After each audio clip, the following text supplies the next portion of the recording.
Alright, what's going on, fellas? We are back with Teletraan Tapes, a monthly series where we break down the latest issues of Transformers from Image Comics. And today, we are talking about issue 26, the second installment for the new era of Transformers. I am your main host today, Swizz Prime, and then joined along with Moonbase 3, Carl's Collection, and Delta Tryon. How are you guys doing today?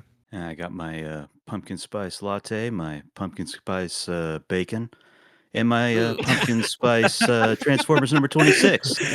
All right. Oh, you got the They're special scented. variant. Pumpkin the variant spice cover. Yeah, variant, I got the yeah. pumpkin spice variant. Slab it now, because that's a hot commodity.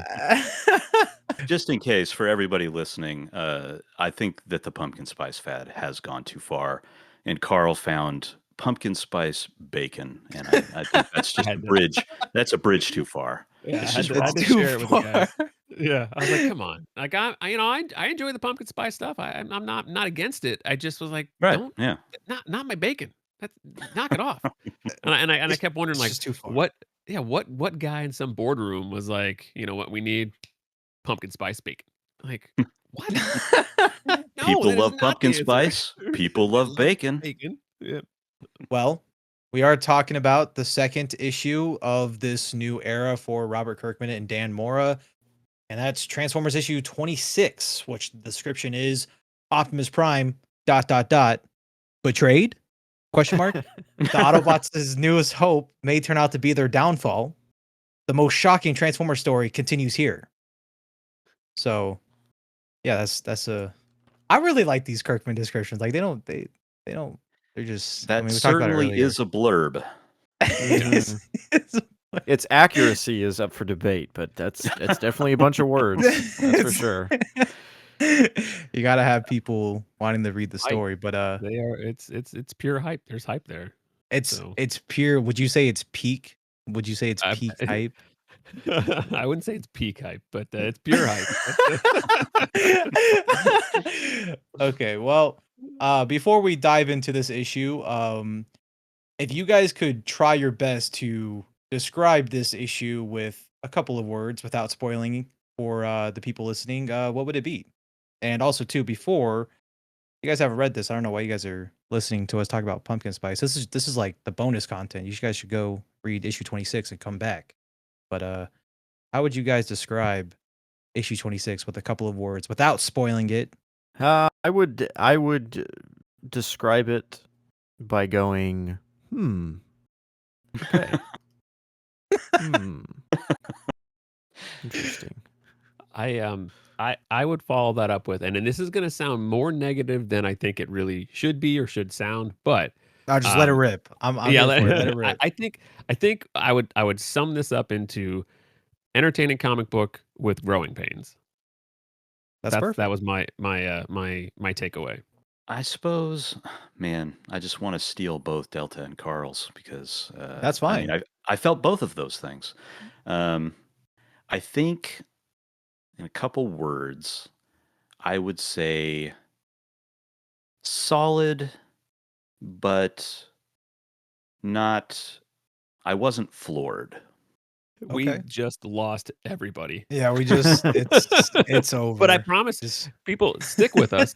There is some positive stuff coming. I promise you. Oh yeah, that. I have a lot you of know, positive things to say about this issue. So we're not doom and gloom. We're not leaving the book. We're not giving up. We're just, we're still in a period of adjustment, and this is the first full issue where it was all, no Jorge Corona, no Danny Warren Johnson. This is the first full issue with Mora and Kirkman. So it lands differently because it's almost like it's the first time we're experiencing that in a full issue. So it still feels like a transitional issue. Absolutely. I mean, we talked about this in the last episode. It's just this is to be expected. So let's go ahead and dive into it. I promise we're not going to be negative. All right. It's just, we're having a good time. All right. So, everyone, listening and watching, you guys sit back, relax, and have a beverage of sorts, and let's go ahead and dive in. I will say this issue is a lot more linear. We don't jump around a whole lot. So if I kind of talk a whole lot, it's just because there's a lot of events going on in the same pages, but let's just go ahead and start as we see them at the Ark, and we see Thundercracker attacking Wheeljack and Jazz, asking them where him and Skywarp were sent, because they were teleported back. We saw that in Volume 4, and we see that Thundercracker say that the Ark has corrupted Skywarp's power, and we saw they got sent to Cobra Law. We see Jazz throw a punch back at Thundercracker, and we just see Thundercracker descend into more and more of rage, yelling out death to the Autobots as he makes quick work of Jazz and Wheeljack. They do kind of fight a little bit back, but I mean it's not really a contest. They kind of just, you know, get thrown around. That's I'm being very nice when I say it like that. But we see Thundercracker trying to free Skywarp. But if he does that, as we already know, Teletran 1 would be destroyed and along with Skywarp. But Thundercracker doesn't believe this and is just in complete just rage mode, I guess. Like he just doesn't believe anything the Autobots are saying, and as he calls the Autobots liars and beats them up even more with this sonic clap ability. I'm probably a fake fan, but I don't know if he's ever had an ability like that before. So I was quite surprised to see him do that against Wheeljack and Jazz. But before Thundercracker really does anything else here, we do see Ultra Magnus come in and knock down Thundercracker and break off his null rays. And we see Ultra Magnus ask if he's had enough, which Thundercracker says he will not quit while his brother's in agony, which Wheeljack tells him the agony that was caused by his brothers, which again, Thundercracker being in absolute denial says that is true, but the Autobots have done nothing to help out Skywarp, which of course that's not true. And we know that's not true because of the Autobots. And Wheeljack denies that and says if they had the resources, they would have already fixed Skywarp. And Thundercracker just yells out lies until we see Optimus Prime tell him that it's all true and that the Autobots would have already had repair him. But before we continue, because I know I just said a whole lot, but that's just because this happens a lot in the next couple of pages, because this issue really is a Thundercracker issue. So, but what were you guys' thoughts on Thundercracker being just an absolute maniac and making like just quick work of Jazz and Wheeljack, and seeing Optimus Prime come in and Ultra Magnus? Because I feel like the highlight of this issue, although yes it is Thundercracker, I think like underrated throughout this issue is Ultra Magnus. So I want to start with Moon. What was your thoughts on this first sequence? Yeah. Well, just real quick to touch on something so we don't get roasted in the comments. Okay. I do believe that Thundercracker has some form of sonic boom power, Okay. like his G1 tech spec. I meant to check that before the Oh, I'm a fake pod, fan. Okay. but I forgot. So, but I'm pretty sure. So if I'm wrong, then I will be the only one roasted in the Come on, comments. you guys know No. he uses I that. should be. He uses that in season 3, episode 4, in the background when he's actually colored to look like Starscream. Everybody knows that. I should have my just God, let you're Delta. I should have let Delta feel that one. I agree. but no, this section, I thought it was interesting. It's like very heavily, it's very action heavy, but there's like a surprising amount of dialogue for how much action there is. Um, so I don't necessarily hate that, but I'm glad that you brought up Ultra Magnus because I actually agree with you. I think that Ultra Magnus is a really strong part of this book for a few reasons. I'll touch on some of that later, but I love his entrance here, and I love how he rips off Thundercracker's arm guns. Just the way that sequence is rendered, I think it's pretty cool. Like the first It one, you felt can very see, Ultra Magnus-y. Like I don't know if that yeah, makes sense. It just felt yeah, very in character. yeah. And I like how the first one he kind of grabs it with two hands, and then he's like, "Oh, these just pop off." And then the next one, he just single hands it, and when he comes in like punching him, there's like this like energon spray by Thundercrackers. It's like behind his head. I don't know.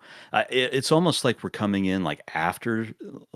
Well, we are coming in after the initial blow, but the initial blow like resulted in like this inner John like spit take kind of. Yeah. um, I like that little attention to detail. Um, yeah, I mean, other than that, like the only other thing that stood out to me was when Thundercracker does do his little thunderclap thing. Uh, Oh, I get it. we, I get it now. Thunderclap. I get it. um, I thought this was kind of an interesting two like panels because there's the movement like suggested there, like the camera is like kind of following Wheeljack and Jazz, so we're kind of like falling down with them. We start out at eye level with Thundercracker, and then we end up looking up at him. Um, I don't know. There's just something about that. I thought that was kind of cool. It's like you could almost like in my imagination anyway. I just kind of saw like the camera is just kind of like careening downwards. I thought that was a neat little touch. But yeah, I mean this opening segment, like Ultra Magnus, I thought was the best part. But yeah, I mean I thought it was fine. I really enjoyed the action here. It's nice to see Thundercracker. I've really enjoyed what he's been set up for in this series. And so for me, seeing any more of him really do anything is a treat. I will say, in general, while I like what's happening, it's still maybe not a stretch. It's still a little hard for me to fully understand what's going on with the character. There's this kind of idea that, them being teleported to Cobra Law has really almost made Thundercracker paranoid. It's why he's just kind of attacking. And I guess just from issue 25, I didn't really feel the kind of emergence of that. And so seeing him act like this and fight the Autobots, it makes sense from a character perspective. It's not like he's friends with the Autobots, but for me, it almost felt like a little bit of a step back on the character. That he's almost kind of just back to his normal ways of fighting. Um, I understand that there's some dialogue in here to explain what's happened to new readers, like with Skywarp saying, removal means death. Um, and so I guess I don't fully yet understand why Thundercracker is acting the way he is. I just wish there was a little more context to what happened in Cobra Law that's made him so paranoid and makes him want to leave so bad. That being said, and we're not at those pages yet, the interaction he has right after this, I have the exact Okay. opposite thoughts Carl? on. I love it 100%. So I'm kind of in a 50-50 state here on what's going on with him. Yeah, I mean, actually, it's a good. I'll piggyback off that. So I have a similar reaction to Thundercracker's like rage in this, like the beginning of the issue. I think it's there to drive a point for what happens later in the issue, but it feels a bit much, Hmm. given where we were. And like, so you mentioned the Cobra Lot thing. So when the arc, like, when it teleported away, at that moment, they were all outside, like, battling. Like, that was when that's when, like, the Decepticons were attacking, everyone else was, like, outside. So no one was really in the arc. So Right. but then it teleports away. I always was assuming, and this is part again, it always you always land on that what I thought was happening versus That's what what we're I thought now so being as told well. what happened. But I always interpreted that as that was part of Thundercracker's plan. Like, let's get Skywarp out of here. Like, nobody's in the Hmm. arc right now. They're Right. out there fighting. I'm gonna teleport us out of here. Like, hey, Skywarp, let's go. I mean, I think So there was dialogue to that effect, right? I feel like I should have gone back and actually I do have the trade, the volume 4 trade. I'll look this up as we're talking here. But yeah, I thought I was assuming like, oh, that's part of his plan to like help Skywarp, and then to now be told that it was just this random thing that happened, and now he's like trying to pin it on the Autobots. It's like that doesn't gel as much for me, and I think that's part of. I think I'm going to hit on this a couple more times in this issue is where the where I thought we were going versus where we are going, and that's a me thing. That's not necessarily on the shoulders of Robert Kirkman. and it's going to take time for to it's the reality versus expectations. We talked about it before. Like that's nothing new. But there's just a lot of that with the story threads here, and that was my big. I was like, why is he so pissed off? Like, why is that? Like I get he doesn't like the Autobots, and he still is angry about Skywarp, but he there were moments where I felt like he was almost not at peace with what was going on with Skywarp, but just a determination like I'm gonna help you. Like we're gonna and it was less this rage thing. He just Yep. kind of accepted the situation and now I'm gonna figure out how to make it work. And now he's just back to just There's like it almost a does feel like calm nature to him. before like he was like Yeah. yeah like I'm okay this is not good but I'm gonna my role here is to fix this. And now it's just like pointing the finger at everybody, and I don't know. It didn't jive with me with where I thought the character was. So to say it's perceived as a bit of a step back in a character, I agree with that. Not bad, not wrong, just unexpected. Mhm. And Moon, I do like the camera angle when you talked about when he knocks them down. I like that too because it's kind of like the transition of showing like okay this battle is over. It's they start at eye level, does his thunderclap thing, and then they're down. Like, okay, this fight, this part of the fight's over. But one thing I agree with like the other things you guys were saying. I wanted to ask about the flow of the action and how you guys are perceiving it here in the beginning of the issue. We're canceled. I It's I over. I find it like, and this is not a knock on Mora his art. I really like Dan Mora's art, but there's I know, yeah, I know. There's just something about it where it seemed a little confusing, and I couldn't initially land on where or why I was thinking that, and then what I think I landed on was Mora draws a lot of um, detailing lines on his figures, and so like to get the like a shading effect, he has so many lines that it feels like when Spicer goes in and then colors it, it's almost like whites appear gray because it's all lined with a bunch of black lines. And when a like a blue and gray seeker is fighting two like whitish Autobots that appear gray, like some of the body parts get a little Yep. jumbled up. So I was like, I Mhm. can't. I was having a hard time figuring out like what is that? What is that like? Yeah, So that and I first didn't know if page is a little confusing. yeah, but then it happens again in so the first panel of the second page. I was like, wait, is that so? Who's doing what here? And then, but it's Mhm. a little easier to read. But it's just I did. I'll say that I had a hard time multiple times in this issue trying to follow exactly what was going on. And again, it might be what we were used to before, and I really am trying to not constantly compare it to Jorge Corona, but it's also human nature that I'm just like, oh man, if Jorge did that, this would look like this, and it's unfair. That's totally unfair to Dan Mora, but it's just have to be honest, like where I am in reading it. But yeah, Ultra Magnus comes in. I love that. Um, he's like the connective story thread. He's got his moment with Thundercracker, and he has moments with Optimus Prime. So it's kind of like he's the B plot throughout the issue. So that's really cool. And then one last thing, and this will kind of help us transition into the next section.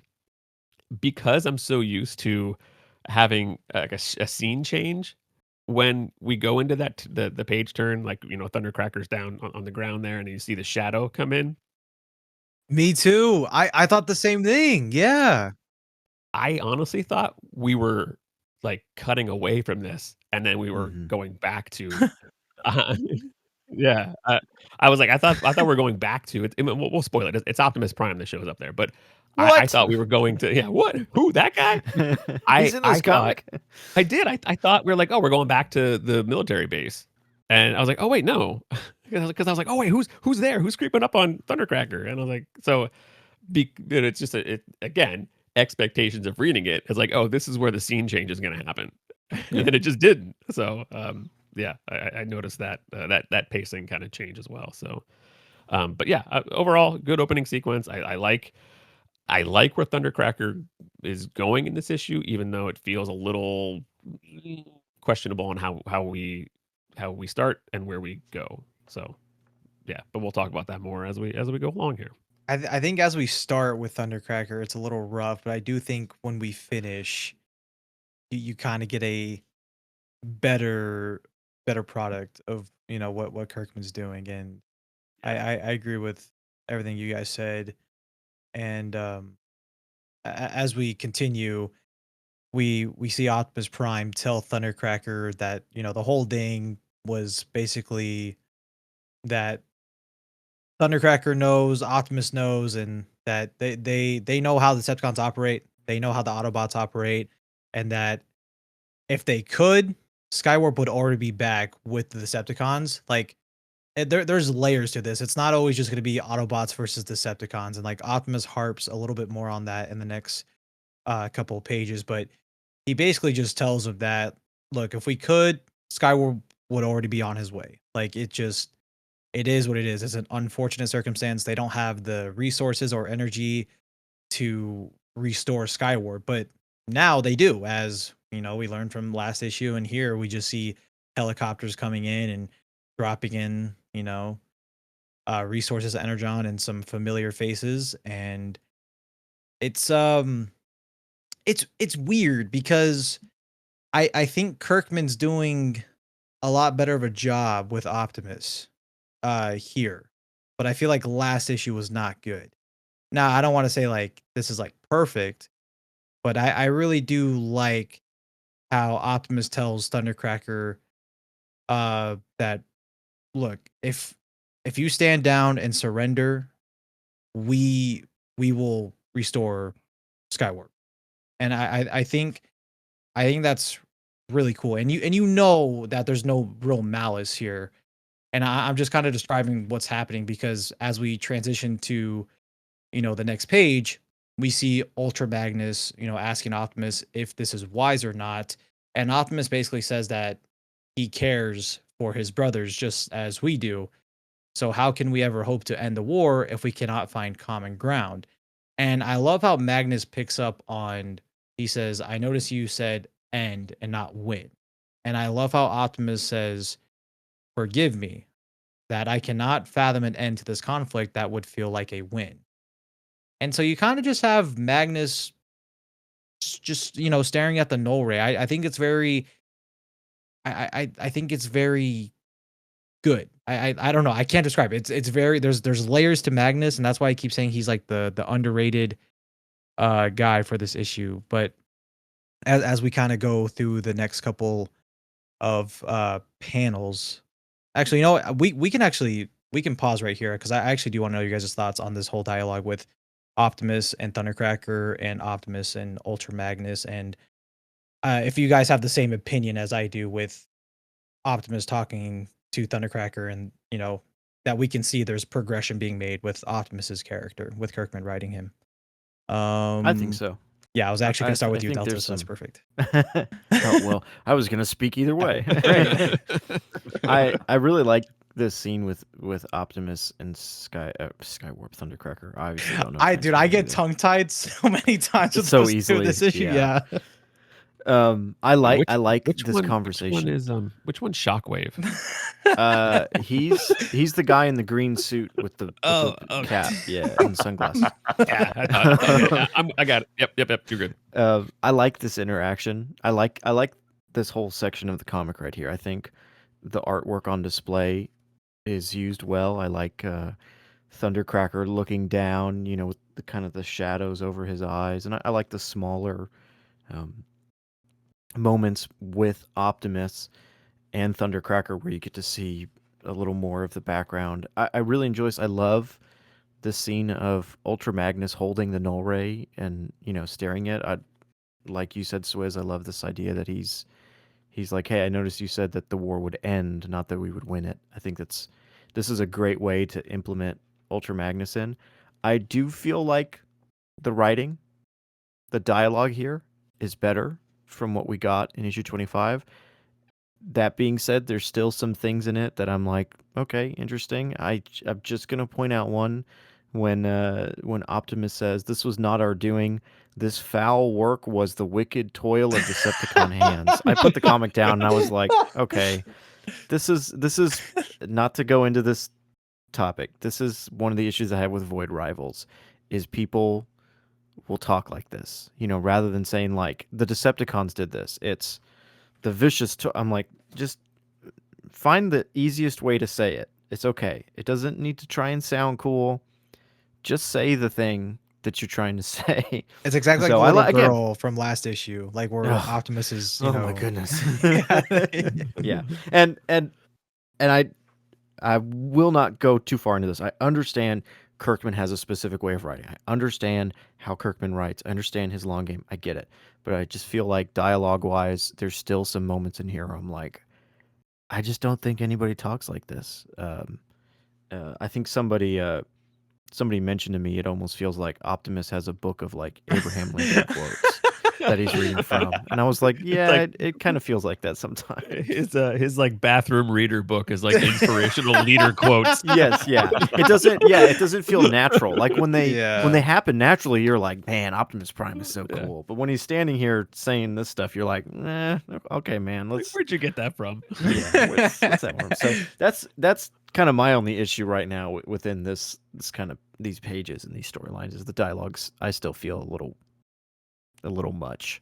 Yeah, I mean, I agree with a lot of the stuff that Swizz and Delta have already highlighted. Um, and just like one more thing about the foul work, the wicked toil. I think it would have been okay if he had one, but not both. It could have Yeah. been, he could have said this foul work, but to add in the wicked toil, it's just like I don't know. It's It just sounds dated. I think that's the problem because like you guys are pointing it out. It just sounds very dated. yeah, no, I agree. It didn't bother me that much, but it was just kind of like this is a mouthful for sure.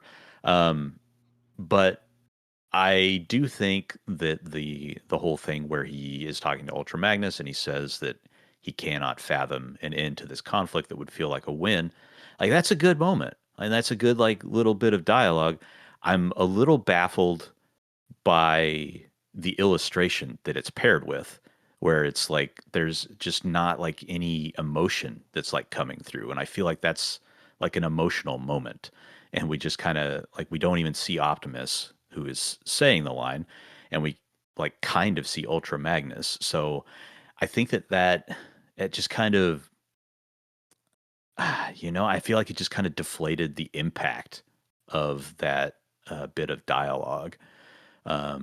Because I do think that it's one of the stronger bits of dialogue from Optimus in this issue. But I also really am liking what they're doing with Ultra Magnus.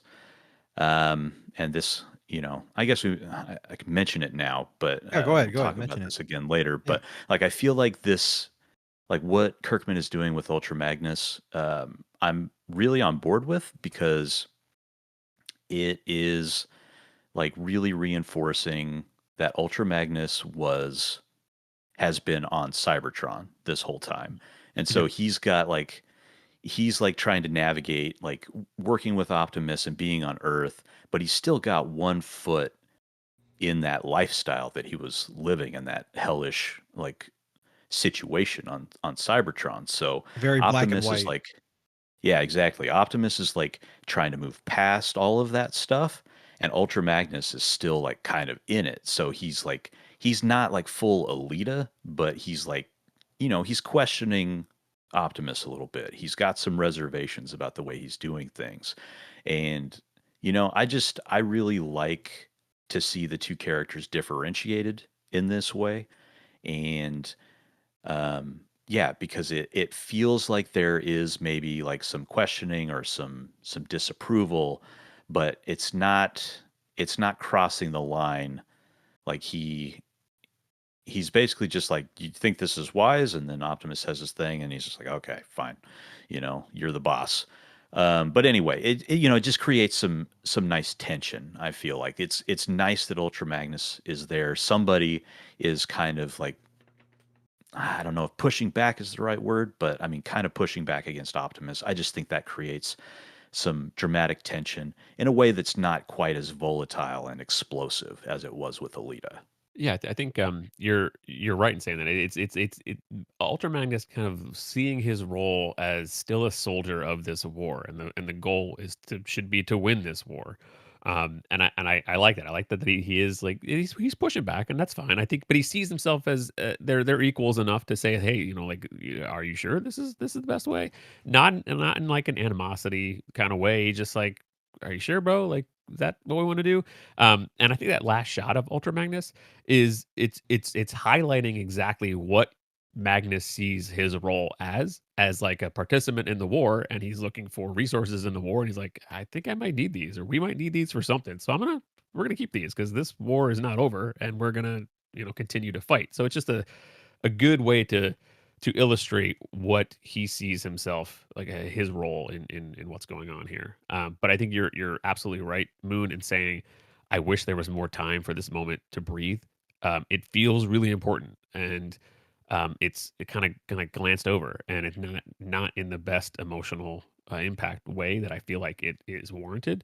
I think we're bringing that emotion to our understanding of the story more so than the art is giving it to us. So that might be missed on others who like start like, man, because with Kirkman on board, it was a natural jumping on point. So I think more eyes are on this book, which is great. But it's some of the things that those readers might not pick up on. The other moment that Delta you talked about was the where Optimus is talking to Thundercracker and saying like, look, we would do it if we could, and I promise you that we will. We'll fix Skywarp. That's another moment that I wish had more time to breathe. Like, really, the impact of what's happening is two small panels on that initial page where you see Optimus. It's the headshot of Optimus, and then the headshot of Thundercracker, and then it's all of a sudden Thundercracker is like on his knees and like, okay, I see where you're going with this, and I'll give you the opportunity to make good on your word.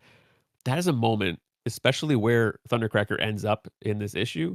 That's a moment we needed to breathe a lot more than it did. And I wish, I just wish it did. So that the other thing, maybe I'll talk about it a little later, but I mentioned it last issue where Magnus. I thought this would go on longer, where Optimus would be aligned with General Flag, or at least kind of going along with General Flag, and then keep that separate from Ultra Magnus, because Yep. Ultra Magnus knows this guy to be this dude who was kind of like a jerk and was starting to torture him like he had been on Cybertron.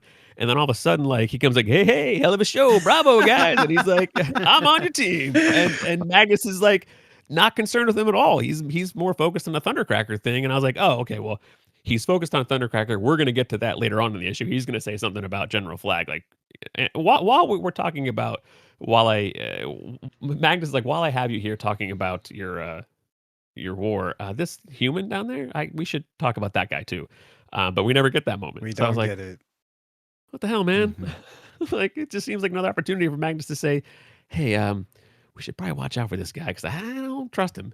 I think Yeah, Kirkman's just so- like, nah, that didn't happen. It was someone else. It was Right. a different guy. Like, it's like, that matters. It was Like, the that other seems- GI Joe guy. Yeah, Right. exactly. See, you don't got to read the GI Joe stuff. It's fine. Whoa. It's all good, guys. They're all. Well, I mean, there's three of us here that have, and one of us that haven't. So yeah. one of You these really wanna things open is that not can of like worms? the others. Let's go. 1v3. I Well, like those well- odds. Come on. Bring it on. Right. Well, hey, no pressure, but we'll get you there eventually, Swizz. I think. Eventually.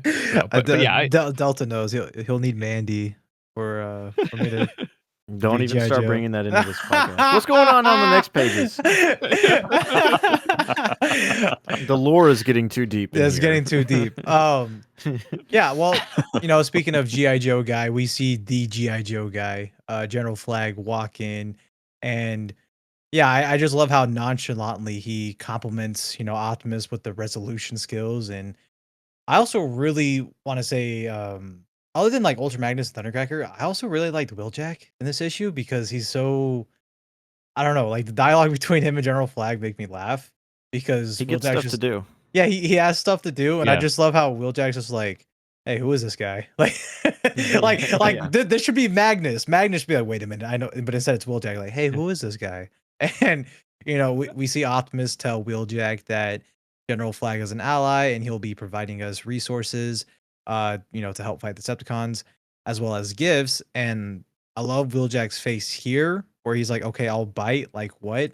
And then on the next page, you just see him with the big bug eyes as he's like, Mirage, Bulkhead, what? Like, it is, I love it. I don't know why. Just the face he makes. I love how it's like a zoom in on his face too, because we're just seeing the being dropped off. And I love how Wheeljack has his thumbs up. Like, you know what, man? You're cool. Like, we're friends now. So it was weird. This issue kind of eased my nerves a bit with General Flag, but we'll obviously know why that's the case in a little bit. But I really do love the conversation with General Flag and Wheeljack as uh it looked like General Flag really likes Wheeljack because he thanks him for all the help in Chicago and how the Autobots help the humans out, and they still are helping the humans out cleaning up Chicago. And I love how Wheeljack brings up, speaking of Chicago, if you can provide me with the resources I need, I'd like to offer my services to rebuild your city using their technology. And General Flag says, I like the sound of that, and you'll have whatever you need. Now, I think this is a tinfoil hat theory.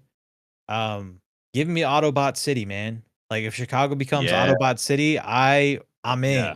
I am in. I would love that so much. And I hope this is what's, that's what that's hinting. Like Chicago just becomes Autobot City. I mean, you guys have seen current Chicago. I feel like it's a huge upgrade. But Take we, it. We'll take it. yeah, we'll take it. And we see a little bit more of dialogue with Magnus and Optimus, and I also really like this dialogue exchange where Magnus asks or doesn't ask, but he just more of states his opinion that he doesn't like that, Thundercracker's just walking around, like he's among us. And again, Moon, what you said Should is be saying about General Flag. yeah, yes, That's what I was gonna say. I was like, oh, is he talking about Flag or no? He's talking about Thundercracker. about Thundercracker. But it's very black and white, like you said, Moon. He still thinks he's on Cybertron with Alita's crew, and it's very just grim. But Optimus kind of just says, I love this. This might be one of my favorite lines from Optimus in this issue, where he says, "Treat him like a prisoner, and he will think like a prisoner. Treat him like an ally, and he might just surprise us." And this was probably one of the smartest things of Optimus to say this issue because of what happens next.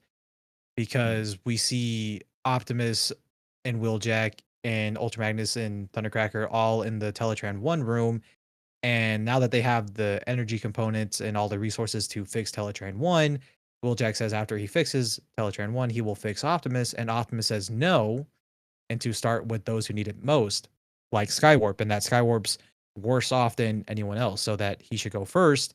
And the look of all the Autobots in this room, like like everyone just looks at Optimus like, "Are you serious? Like you want the opposition be upgraded first? Like this dude has a faux arm. Optimus has a faux arm. He's missing a chest window, and Optimus just says no. Just start with Skywarp first." And I love how even Thundercracker offers any of his like parts to be needed, but because it's Teletraan 1, it's not needed. And I really think the panel here of Ultra Magnus with the, dot dot dot, if I'm not really saying anything, should have been used in the previous pages when they were first talking about, Thundercracker and ending the war, because you kind of just see Ultra Magnus, frowning. It's like those games where it's like Ultra Magnus will remember that dialogue choice. There's another little reference. But we see Optimus leave the room, and you kind of just see like Thundercracker observing, and you can tell that Wheeljack doesn't like that he's not being forced, because it's not like that, but that he's working on a Decepticon before anyone else. And so he just kind of says, "Hey, give me some space." And Thundercracker's like, "I'll observe." And you just kind of see Magnus like, "Hey, move it along, get out of here." So You heard him. yeah, Go. you heard him. Go. So yeah, it's I don't know, like what were you guys' thoughts with the flag dialogue with him and Wheeljack, the dialogue between Optimus and Magnus again? Because I feel like there's quite a bit to unpack here, at least with this issue, with the dialogue between these characters, which I think is a good thing. Yeah, he seems entirely too chippy, and it's like it feels very, he presented himself in one way with Carly, and then presented himself one way with Magnus, and now he feels like very different again with Wheeljack. He's like, happy go lucky General Flag, like, so we haven't really nailed down his personality yet, and maybe that's exactly the point. um, because I still have that theory of him being what'd you call him? Zarbot, That's what it was. Dragon Ball That's what Z it was. villain. Yeah, I mean, I hope he's Zartan. I think that would explain a lot of things, but because of like his differing personalities and not tough to nail down his true motives, and but we'll see. I don't know. I could be totally wrong, and whatever. It could be another thing that I was like, nope, I was totally wrong. But yeah, I liked it. I like Wheeljack's. He was hesitant, but then he was like, "Oh, you're giving me new toys to play with, like Energon and my buddies are back. Like I can fix them up. Like yeah, this is great. I love this guy." And that interaction is fantastic. So to get that lighthearted side of Flag, and to have that interaction with Wheeljack, I thought that was really great. With the Magnus thing, the only thing that again, like I don't. This is maybe a nitpick, but do I need a word balloon that says ... to show me that he's not saying Yeah. anything when the art itself is telling me that he's questioning this again? Like that. The art is strong enough to tell me that. I was like, that's not necessary. So, I think there are times where you let the art tell the story, and I don't know that we are there in this arc so far. I feel like it's Kirkman, like this is the story I have to tell, and Mora is deferring those storytelling qualities to Kirkman, which I mean I understand. Like I mean it's not like Kirkman is like I get that, but I feel like from when Danny Warren Johnson as the writer, he knows what an artist can do. And not that Kirkman doesn't know that, but it's a different mindset when you have when DWJ as the writer slash artist. He's like, I know what Jorge can do. He can bring out the emotions. I don't need to say anything here. And I think there's a um that's not quite here in this story arc yet. So that's yeah, again, not super negative, just an observation. So, but otherwise, I think the moments are good. I think Magnus is questioning things. I think that continues that dynamic between Prime, and yeah, very solid progression on multiple fronts. I kind of like the pairing up of Flag and Wheeljack. I don't know. I just find it strange and funny in a good way. But I will agree in kind of what we were saying beforehand, and echoing some of Carl, that knowing who this character is, Flag, even if even if you don't know the broader GI Joe comics. I've only read the Energon Universe comics. I'm sure there's even more that you can kind of pull from how Flag has been used in the past. Even just from the Transformers comic, I will admit there's some strangeness going on here with Flag just kind of being around, and feeling like there's no repercussions for some of these characters. Um, and I do also have to say that I I kind of agree with these dialogue bubbles that just have ... in them. I wasn't going to mention it earlier because when I saw them on Thundercracker, I was like, no, I guess that they're kind of necessary to be there. But as I see them more and more, I'm like, maybe they're not really necessary at all. I will say, I do like on these pages that kind of last panel of Ultra Magnus with his hand up.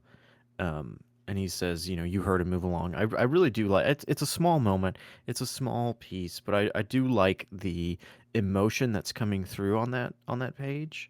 And I just wish that that amount of subtle but well done emotion was present in some of these other drawn sections. There's just some areas where I'm thinking I'm not really feeling anything coming from these transformers, and I wish there was more to be seen from it. But I mean, past that, this is a pretty dense dialogue area to get us to where we need to go next. So I don't really have much more other than those small complaints. As far as flag goes, I am with you, Swizz. Like, I feel like this is, I think Carl mentioned this as well. Um, like, they're, like, in 25 and before that, with Flag's appearances in the Energon universe, I felt wary and suspicious of Flag. And here, I know I should still feel those things, but I find him a lot more charming and disarming here. Um, like I found that I feel not as like my hackles aren't quite as up. And I don't know if that's because maybe he's on the up and up or if it is, laying the groundwork for a bigger heel turn later. But I did think that that was interesting. Um, and I also agree with you, Swizz. The treat him like a prisoner line is another great Optimus moment. And it's also, it's free of that purple prose that we were talking about earlier. It's just like, it says what it needs to say. It doesn't have any unnecessary frills, and it's got, a punch to it. Part of that is because, I just kind of I I like this sequence, like what Kirkman is doing with Optimus here, where we see him kind of be like, "No, look, like I'm serious about like not wanting to be at war anymore, and to I'm willing to take steps and make some sacrifices for our enemies in the name of maybe easing tensions and creating new allies." And I think that's important for this version of Optimus who does not want to continue the war and who has extremely conflicted feelings about war and fighting. And I feel like, we get a lot of lip service to with Optimus being like, "Oh, war is horrible. We shouldn't be doing this." And it's like, but he's mostly just like punching and shooting, in like various depictions. And so, like to actually see him take some steps towards easing tensions and working towards like the peace that he envisions, I think that was great.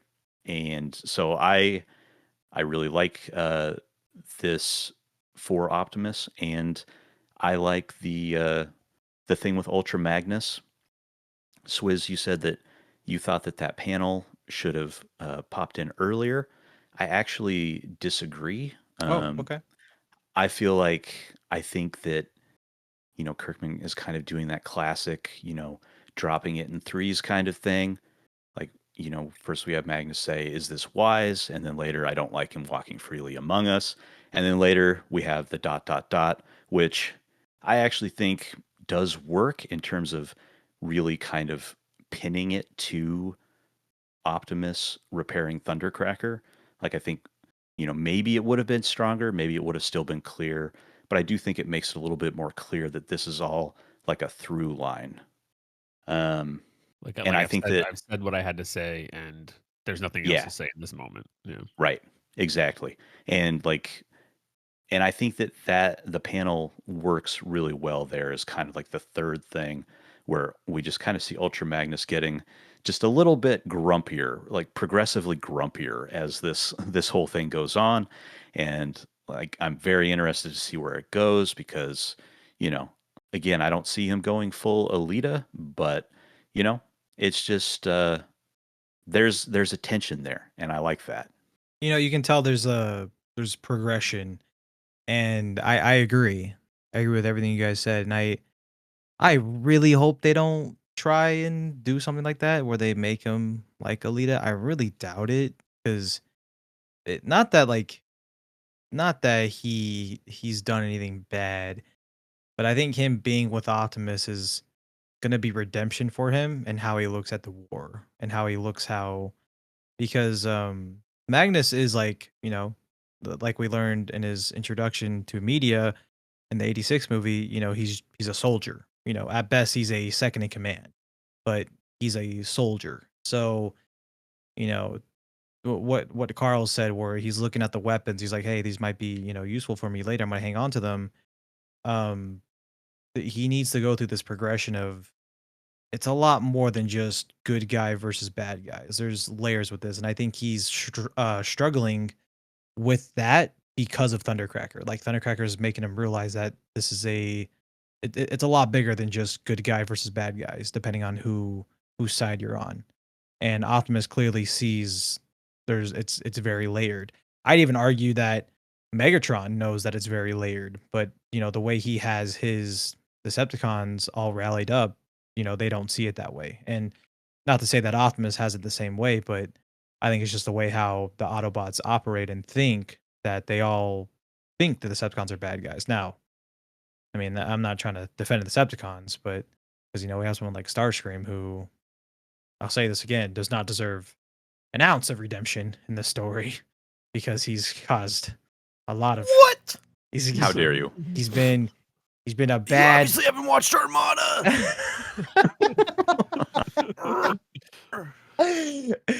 But But yeah, continue, please. Yeah, no, it's cool seeing the progression. I for one am enjoying this type of progression with Ultra Magnus, and I thought at first I wasn't going to. So, rereading it and talking with you guys, I'm glad to know that it was good to, hear out this idea that Magnus would kind of have this progression. But as we continue, I do want to talk about this page itself before we kind of transition into other pages. And it's, Optimus offering Soundwave some energon. And Dinner. yeah, dinner. It's weird because if I could describe this issue with one word, for me it's loyalty. And it's not just because of Thundercracker and Ultra Magnus, but also this whole sequence of events with Soundwave and Optimus Prime. And it's weird because this is only one page. Like I feel like there's so much happening in this one page. So like that's where I'll tip my hat to Kirkman and Mora, at least in my opinion, because we see Optimus offer Soundwave Energon, and Soundwave, says your actions appreciated, your motive questionable. And Optimus just says, there's not really a motive. I just know how little everyone is with Energon right now, and that they're all scraping together since they got here on Earth, and he's just trying to pay in kindness. And Soundwave just brushes this off and says, your attempts to turn me against my kind, utter failure. I was not swayed before, I will not be swayed now. And I like to think this is a callback to the finale of Volume 1, because Optimus offered Soundwave to join them, after the events. Totally. So I think that's a cool little callback. And I love how he says Autobots inferior, Decepticon superior. But man, I like how Optimus gets a little sassy here, because he says you seem awful loyal to a group who abandoned you and left you for dead at your lowest moment. It's admirable, but if you'll forgive me, a little foolish. And Soundwave he doesn't care. Like Optimus Prime clapping back at Soundwave just for Soundwave to be like, I don't care, because he says your gifts is cool, thanks for the Energon Man, but your attempt to turn me to your side is laughable. And he just says ha ha. And Optimus just kind of is like, whatever, man, fair enough, enjoy the Energon. So I really like the dialogue between these two. Like, you can tell they just don't like each other. And I think that's very well portrayed here. But what They're just so honest with each other. Yes, in the exactly. situation. They're just like, hey, we're just gonna put our cards down. We're not gonna work together. And Optimus is like, okay, I almost feel like Optimus is like, well, I tried, and that's what makes me better than you, or at least more morally correct than you. And Soundwave is like, you're pathetic. And Optimus is like, okay. It's kind of that moment when, like, you're insulted by somebody else, and the best way to answer to get under their skin is just to go, okay, and walk away. Not that it works on Soundwave. I don't know. We don't get to see that, but it's just that moment of Optimus being like, I'm not going to give in to whatever it is, to you goading me. I did what I did because it's right, and you can think of it whatever you want. Doesn't matter to me. I I mean, know I did right. Optimus knows he has the leverage there too, so he has no. He's Mhm. like, no. It's like, look, you're where you are, and I'm just offering you some energon and whatever, dude. Yeah, he's So, got nothing to lose. Yeah, you could be Yeah. Well, starving. It's like I think it's so cool. the one I really like this moment, but the one thing I would say is maybe Optimus should take some of his own advice when in dealing with Thundercracker. Like, hey, we treat him like a prisoner, and he's going to act like that. So he comes in with the energon with a gun in his face. Like, it's like, so like maybe like knowing that that's the sound wave is kind of depleted, knowing that he's a prisoner, in maybe you go in without the gun. Maybe you just say, hey, like maybe you have a little more success in I that don't think conversation. Prime's foolish enough to try that, considering the history these two have in the story so far. Yeah, Where yeah. he literally, like, when Soundwave's brought online, he just shoots a missile at Optimus, like, wastes no time. Yeah. That's very true. I But, mean, I yeah. think it's a nice counterpoint to like everything we've seen from Optimus in this issue prior to this moment, where it's just like, okay, he's not just gonna be fully trusting of everybody, and he's not gonna give everybody the benefit of the doubt. I Mhm. do love this image though of him holding the tray of energon Yeah. and just like he's got that gun just trained on him. It's such a yeah. good image. And then Mhm. also it like you said, it's showing his ability to see the potential in Thundercracker and knowing the Soundwave is a tougher one to crack. So it's showing his intelligence as a leader. It's just funny in the But it in is kind of the sense that, hypocritical, like, right? right, right, It's yeah, like, yeah. It's yeah. hypocritical, absolutely. But it makes sense. I mean, I do think it Right. makes sense. It's Yeah. just Yeah, I think if you want to get even deeper with the details, it's a little ironic for Optimus to say you seem awful loyal to a group who abandoned you. Yeah, how's that going on Cybertron, bud? I mean, just if you want to get Ooh. technical, Ouch. it's Ooh. a Have you little thought of Alita ironic. lately? Yeah, Yeah. exactly. But I Yeah, that's a killing blow. pretty sure He Optimus didn't would need ban the you from the gun. arc. Maybe maybe it's also him admitting he knows that he failed Alita in that sense. So That's maybe he true too. understands. So maybe when Alita comes at him with full anger and aggression, he's like, "This, I understand. I understand where this is coming from." Maybe, I don't know. Maybe not. But we'll see. Literally the next time they meet, where is this coming from? I don't understand. Alita, why are you mad at me? Yeah. Honey, I'm Like, home. Whoa, nope. whoa, why are you yelling at me? What happened?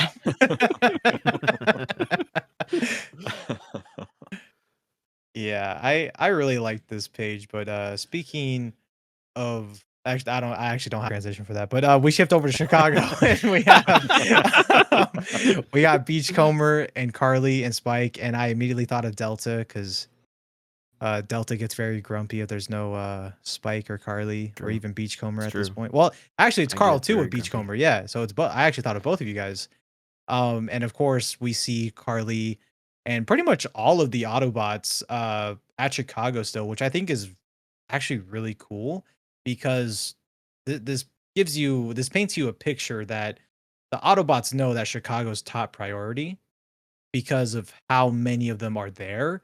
Because you would think like, oh, where's the other Autobots? Are they like just off screen on the arc? No, they're all there. Trailbreakers there.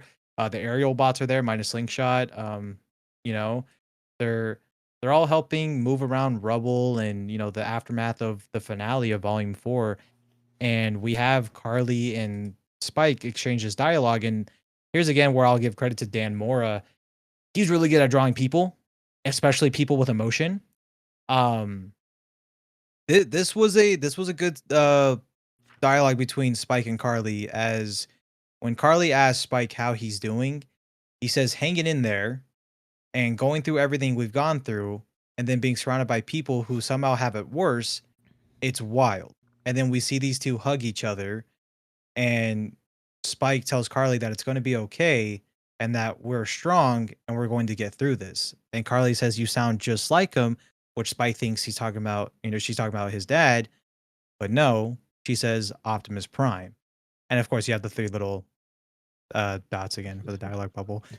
So yeah, it's I like these 2 pages. I think you needed this breakup because it's just been very straightforward with the arc and the Autobots. So it's cool to know that all of the Autobots minus Optimus, Magnus, Wheeljack, and Jazz are at Chicago still. I think that's very cool. And I also love how, we see Shredhead, who's totally not the most talked about character in this story, and how people are now turning on Shredhead even more. I don't know why, but okay, sure.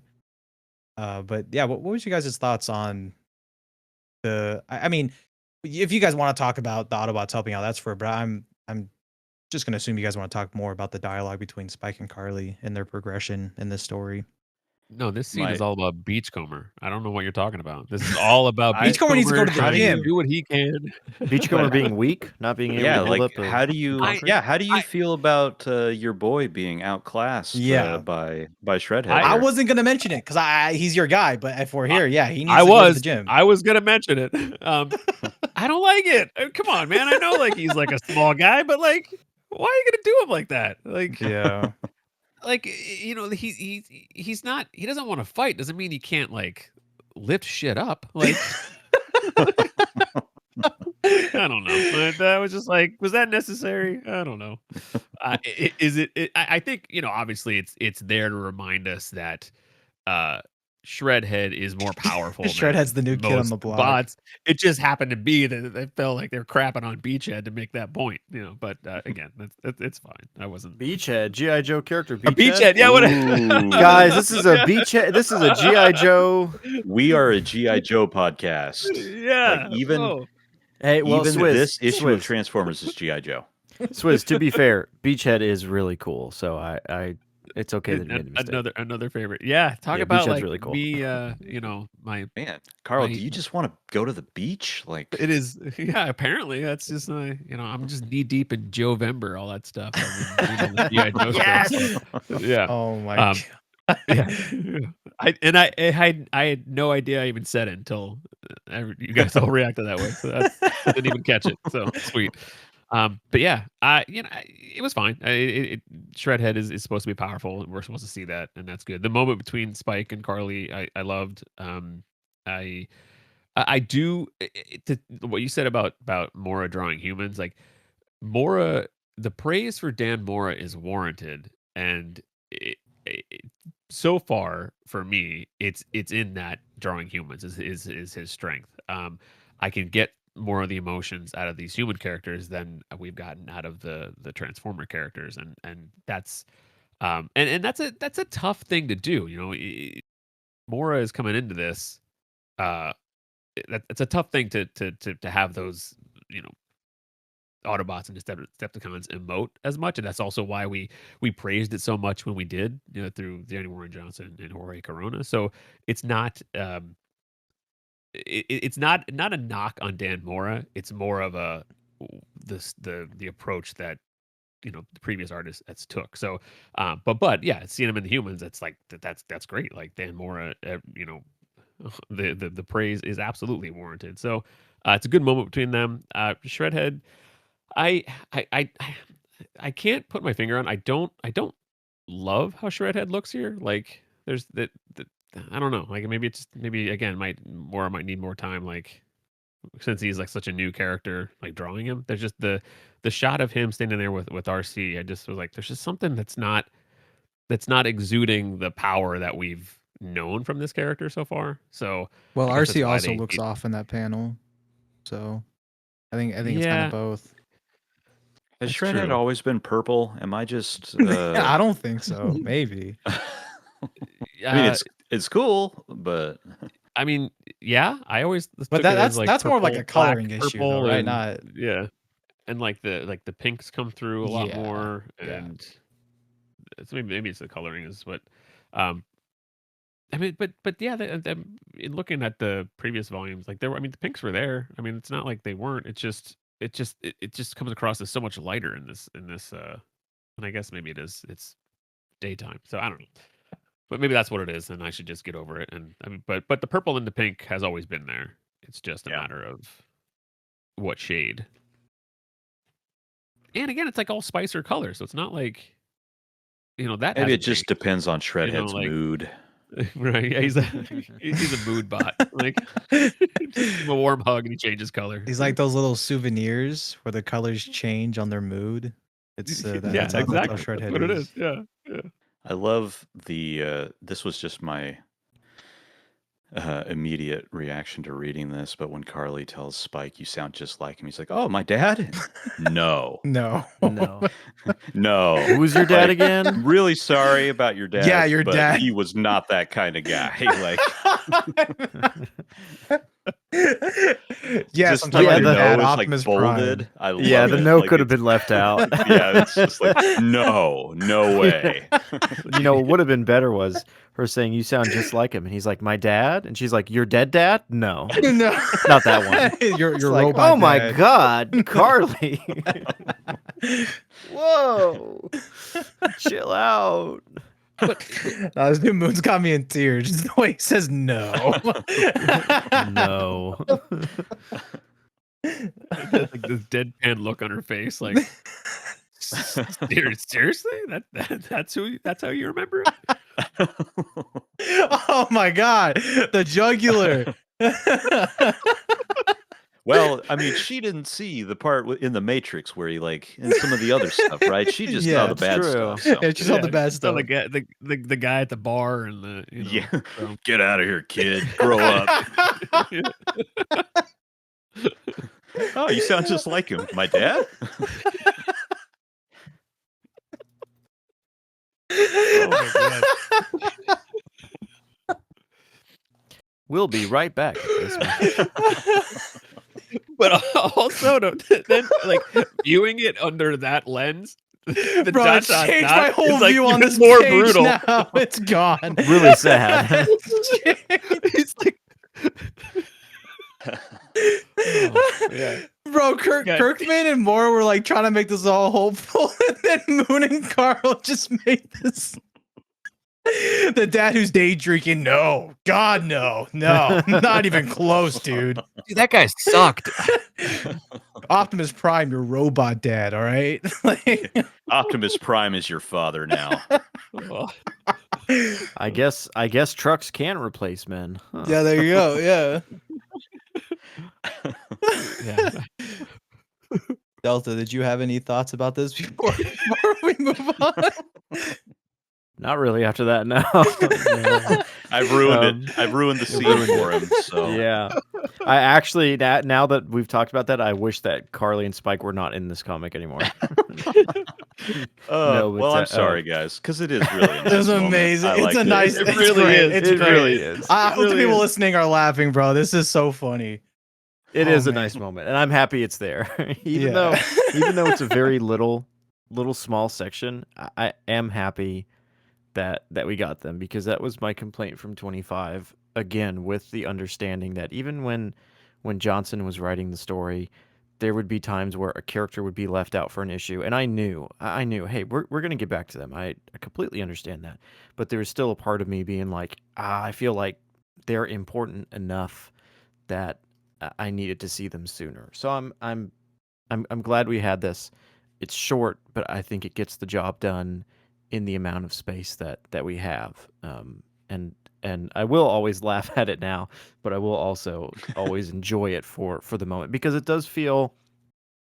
It feels very. I'm trying to find the way to say this. This is the section of the comic that to me feels the most in line with what Daniel Warren Johnson was writing beforehand. I'm not saying it's exactly the same, but I feel like this is very in line with what Daniel Warren Johnson was writing. It speaks to that relationship of Spike and Optimus and Sparky and you know, Absolutely. even though you can read Totally. it multiple ways now. But Yeah, there's Yeah. many Oh, and I ways will, you can interpret yeah. it now. Yeah. Yes, yeah.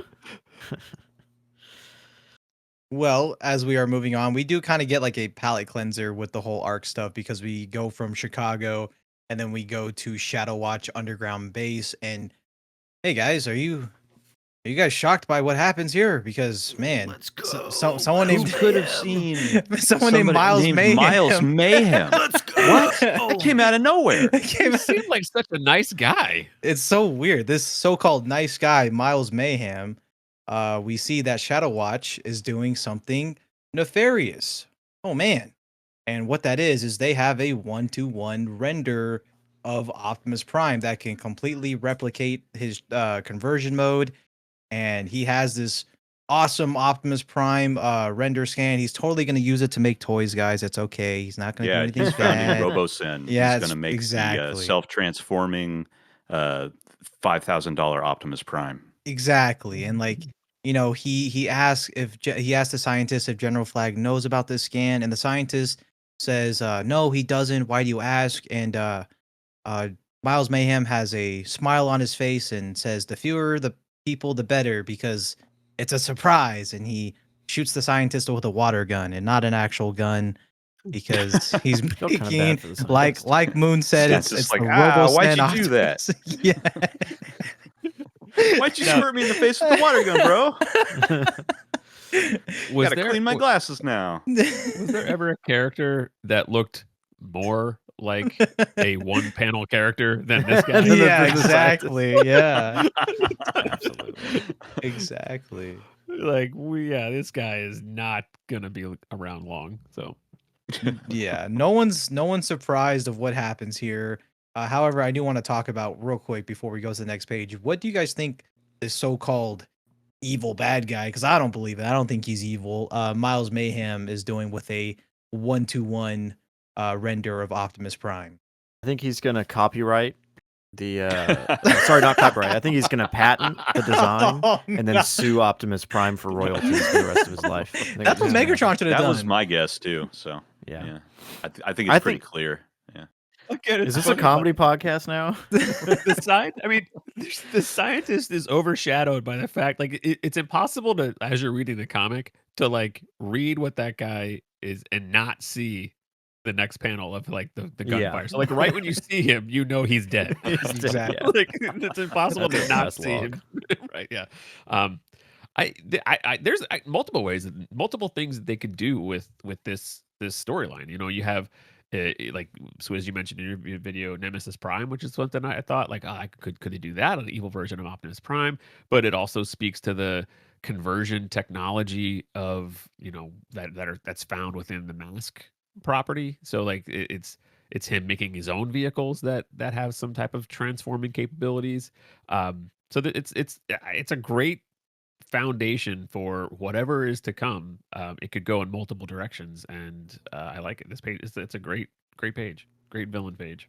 Yeah, I'm surprised we got this quote unquote reveal this soon. So soon, But on the other hand, it's just kind of like, yeah, I mean, obviously, so let's just get on with it, you know. So right, because even when people like reviewed the issue or talked about the issue, it was like, oh, that's that guy. He's the villain from. And so it's like not even like, Yeah. you don't need to wait. It's like, we know this guy's a villain. So I think I was the only one Yeah. who didn't know who this guy was. I've never heard of Mask. I've never. well, heard if you of it. read G.I. Joe, no, I'm just kidding.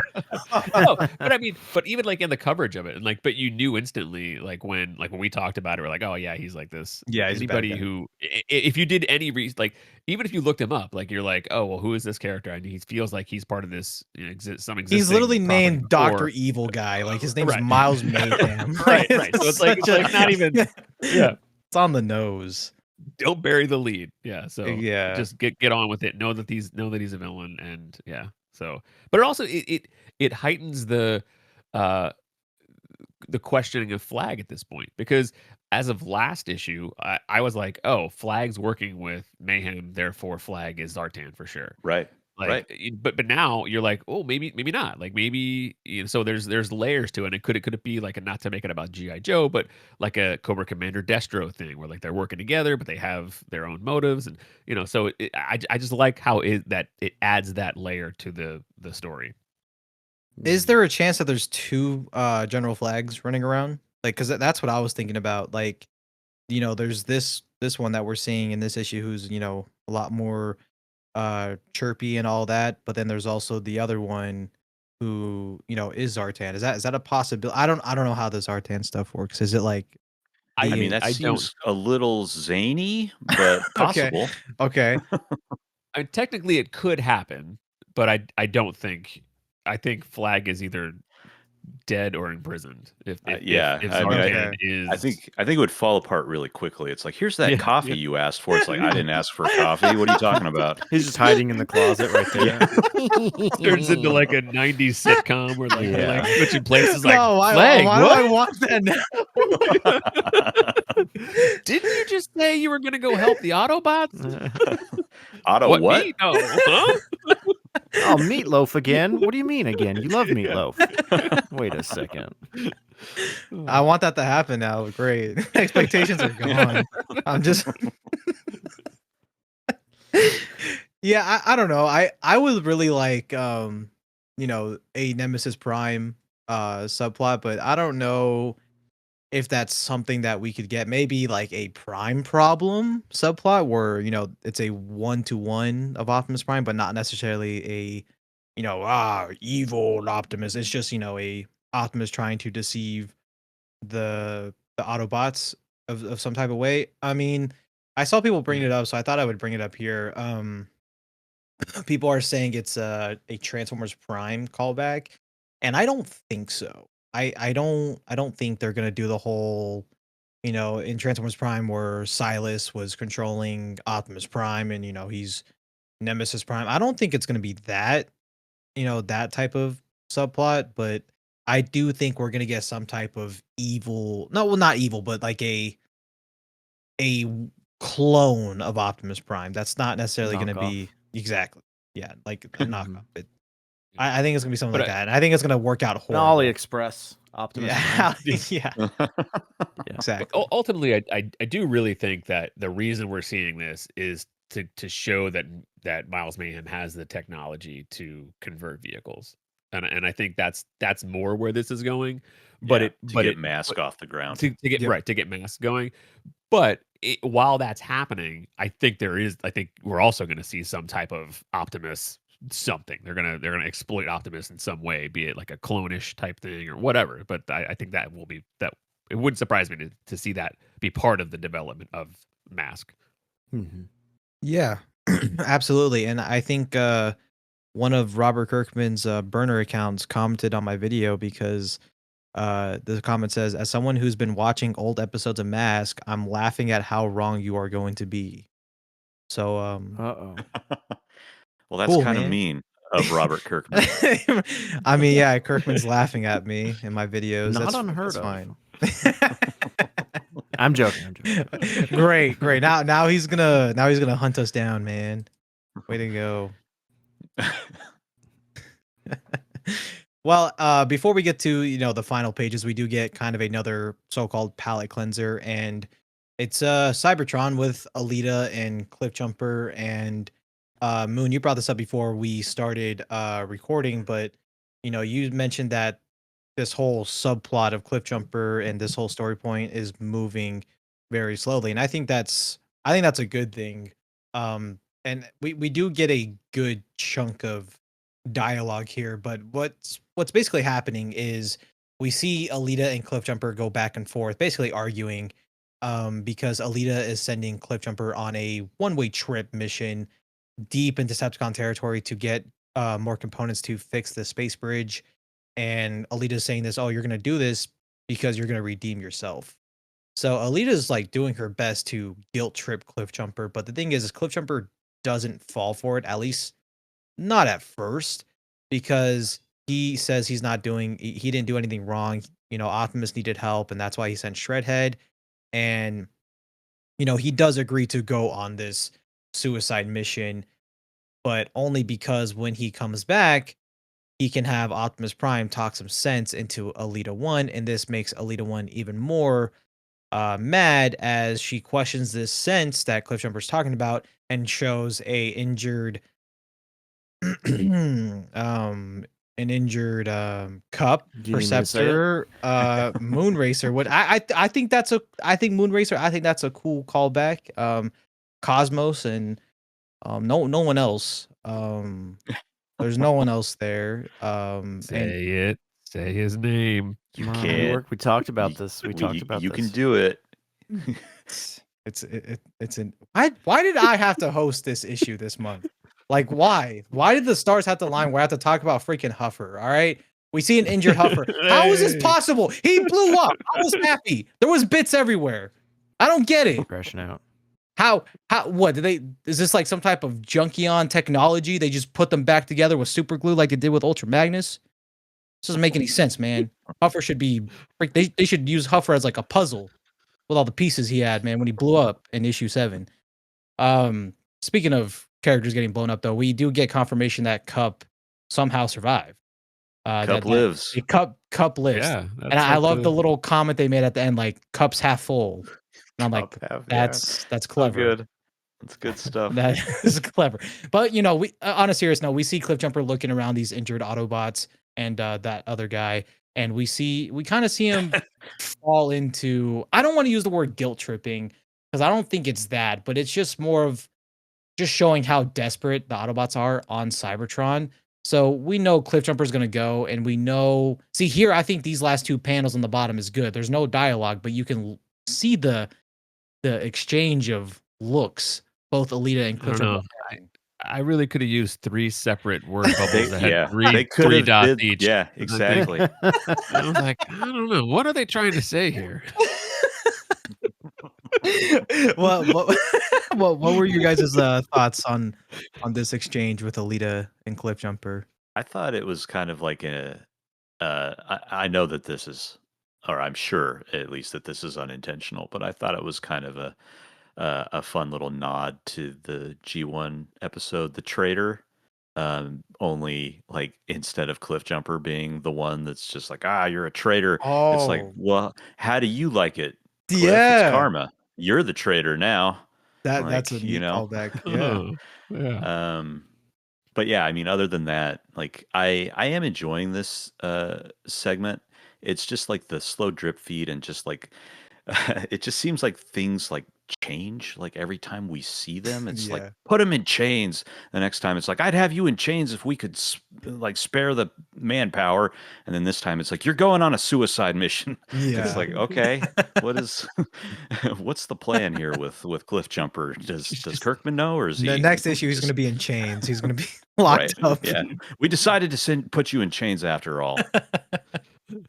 We're sending Huffer instead. Oh, no, next issue will be them sitting down to have a dinner date. Like, so how you doing? Like that, it takes it that further. It's gone from like prisoner to, you know what? I'm trying to see eye to eye. What? Tell me, explain yourself again. I think it's I really like this interaction. It does the one thing, because it feels like it's playing out over time. The one thing that sticks out is like she's so angry, and like the amount of anger she has to have, like it's like sustained anger over time. Like every time you see her, she's just pissed off at Cliffjumper. Like it's the amount of anger that she has is it's impressive. You're like, whoa, she like what where is this going? You know, because she's not letting up, and now she's like, look, I don't care if you die. You know, like it's, you know, you're gonna do what I tell you to do, and I don't care if it puts you in jeopardy. And it's the different side of Alita, and it's not unwarranted. I'm not saying it isn't. It's just it's interesting to watch for sure. I think it's a great continuation of where we've seen these characters, and I think I don't have anything in here that's really frustrated me, but what I do absolutely love is those last 2 panels of literally just Alita looking down at Cliffjumper, and I think the emotions drawn here without word bubbles that have ... in them is done really well. That you can really just kind of, you can see just how almost, I don't know if disgusted is the word, but just frustrated Alita is, and Cliffjumper's face just it almost looks like he just did a big old cartoon gulp, you know, looking at her like, totally. Oh no, I'm in trouble. It just, I think it's done really well here. Those last 2 panels, I think it's a great kind of send off to this whole kind of topic. That being said, I really hope that next time, if it's in 27 or 20 or whenever that we get to these characters, it's not more of them arguing. They have argued enough. I would again, I'm not saying this shouldn't have been arguing. I'm fine with that, but we get the point. Let's go. But I feel like that is I do feel like that is what we're getting here. Because the way it ends ends in like an understanding of like, look, this is what you're gonna do what I'm telling you to do. You're gonna go into this mission, and this is the way you're gonna help us, and like nothing else from you. That's it. That's how it is. And and I think it But will ma'am, no buts. We're going on the suicide mission. But it's her show. It's her saying that, look, yeah, it's tough, but you're capable. So it's not like she's saying that you're a complete traitor. Yeah, I do like how she compliments you have no Cliffjumper. value anymore. She's saying like, look, you have so much potential. Like why did you do this? So it does have like an element of, you know, she doesn't want to hate him, but definitely does not approve of what he did. But so there's like the element of, you're still my ally, but I'm really, really, really pissed off at you. So, but it's good dynamic. I think it should be interesting moving forward, as long as like you said, Delta, they don't just continue to harp on it. Right. I do think it's a little naive of Cliffjumper to just be like, yeah, fine, I'm going to do this just so that when you see Optimus again, he can talk some sense into you. As if, it's like, I think Alita maybe wants to murder Optimus Prime. I'm not sure, like. I don't think you want them in the same room right now, buddy. Yeah. Hey, Optimus, Alita's coming home. Oh, that's so great. Oh, well, Alita, what are you doing? Like, that's what's going to happen. Alita, long Where's time this no coming see. from? I don't understand. Yeah, and we've come full circle. Yeah, we come full circle. I will say I'm convinced that Dan Mora's favorite Autobot's Cliffjumper, because man, this dude got upgraded. Yeah, he looks great. Yeah. So and I will say there were times where I thought Cliffjumper sometimes was one of Jorge Corna's weakest Autobots. Absolutely, because like the way like his head sometimes How looked dare a little you? too flat. Yeah, I know. The teeth, man, the teeth. But like, yeah, but here Cliffjumper, it gets like, he looks great. Yeah. And like the emotion, he looks awesome. The emotion on that last panel on that page, like, holy crap, man! Like that's give me more of that. Yeah. I need a toy of Dan Mora Cliffjumper. I think that's like the perfect Cliffjumper, the way how he looks. So good. But as we shift back to the arc, these last couple of pages here on this issue, it's pretty straightforward. Like I said, it was more of a palate cleanser, because we shift back to the arc, and with comic book magic, Skywarp is fully back. But it's pretty funny, because how would you guys feel if you were, brought back and, they're like, hey, he might, be missing, some of his memories or not. He might be a little disoriented, and you just see all your enemies like looking at you. So because of that, we see Skywarp get up off the little thing he was laying on and just starts attacking everyone. He shoots Optimus Prime. We see Wheeljack trying to protect Teletraan 1, and we see Magnus comment saying, I was afraid of this.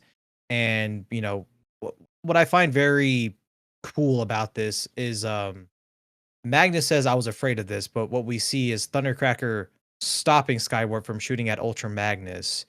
And I think this is like very huge for Ultra Magnus, because it looked like he was just about to shoot him. And he was just like, it's done. But we see him comment to Thundercracker saying he can't be reasoned with and to step aside. I feel like he kind of looks at Thundercracker at this point as kind of an ally, because if this was, a couple issues before Optimus and Magnus had this conversation, I think Magnus wouldn't even think twice and would just shoot both of them. And, we saw that at the beginning, he breaks off his null rays. But we see Skywarp, jet out of the area, but we see Ultra Magnus literally swat Skywarp like a fly, which I think is badass. Like, I think I love that. It's so cool. That was awesome. So like it's volleyball, man. Like, it's so cool. And he knocks Skywarp all the way to the prison, cells area, whatever you want to call it, where Soundwave's at. And this is where it kind of comes full circle with the whole loyalty aspect of this issue, because Soundwave is just very clear and Cutthroat saying, "Escape while you can and alert Megatron," and that yes, Megatron has returned. Find the Decepticons and everything will be back, and you can make a counterattack. And we see Thundercracker, interrupt Skywarp from talking to Soundwave, and like I said, loyalty, man, it's betrayal and loyalty, because Thundercracker asks Skywarp, does he know how much he sacrificed to bring him back? And that, could you at least hear me out? Which Skywarp says no, and he calls Thundercracker a traitor and says, you stand among them, and asked if he's betrayed them, calling him a traitor. And I love how I love how Dan Mora draws the differences between Thundercracker and Skywarp arguing here. Because with the Seekers, they all look and are built the same, but I love how their faces are drawn very differently here. Different noses. Yeah, I think it's great. And like look how rough Thundercracker looks compared to Skywarp, who's just not reformatted, but repaired. Mhm. It's Yeah, but it's also the angular nose Yeah. on Skywarp. It's like, okay, that dude's villainous, and Mhm. Thundercracker is drawn a little more Squared. right, less so. Yeah. So Even their eyes. Mm-hmm. yeah. it's Especially, very cool. on the next page over, or towards the end of this segment, you have that. Oh, yeah. The Yeah. You mean contrasting the- like two. Yeah, the page where we've got the dialogue bubble. It says ... That one. Oh my God. Yes, yes. Can we just title this episode ... Dot, dot. I that's- wish. That's what we should do, man. But Yeah, can I change my initial recap of this issue to be just Oh, oh Carl man, says, yeah. dot. We should have done ... genius. We all should have done ... We should have done Yeah. that. You know what? Dot. But as yes, we yeah. oh, do you have anything more you want No, to add? no, to no, that? go ahead. Okay. I mean, we know what's gonna happen. Thundercracker tells Skywarp, was he not betrayed when Soundwave and Starscream tore him apart and put him with Teletraan 1? Which Skywarp he just brushes this off, which, like, correct me if I'm wrong, but like the way Skywarp was portrayed as, Teletraan 1, it seemed very, like, obviously it was very like body horror, but it was very sad. And like I Mhm. got the impression that like Skywarp would do anything to be back in his normal body again, but he just completely just brushes it off and he's like, well, we were desperate, so it's fine. And plus Megatron's back, so everything's gonna be back to normal. And Thundercracker doesn't believe this and just punches him straight up. And we see Skywarp call Thundercracker weak and that the Decepticons don't need him and that he will not be missed. And we see Skywarp jet out of the arc, and Ultra Magnus says we should go after him, but Optimus says no, we're in no shape to pursue him, at least for now. And Ultra Magnus he looks evil in that panel where he says, what about him? And we just see Thundercracker say, you don't have to fear me. I'm where I belong. I've chosen my side. Now, let's get into this. Let's talk about it. Yep. Let's the ...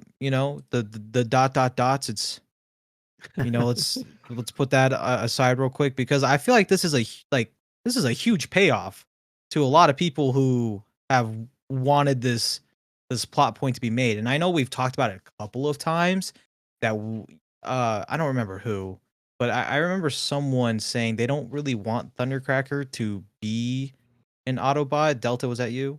No? That is me. Okay. It was Delta. Yeah. Yes. So Mhm. I want to start with you and your thoughts on this, because I'm still kind of torn myself, because like this is pretty bonkers. Like this is and for someone like me who hasn't read a lot of the comics, this is new to me. Like this is a foreign concept to me.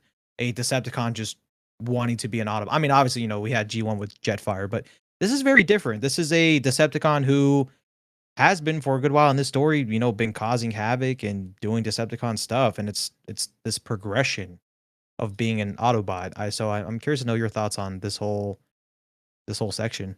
Yeah, I think what I tend to say a lot is that I don't want Thundercracker to be an Autobot, and I think the better way for me to say that is I don't want him to have that Autobot logo on him too quick.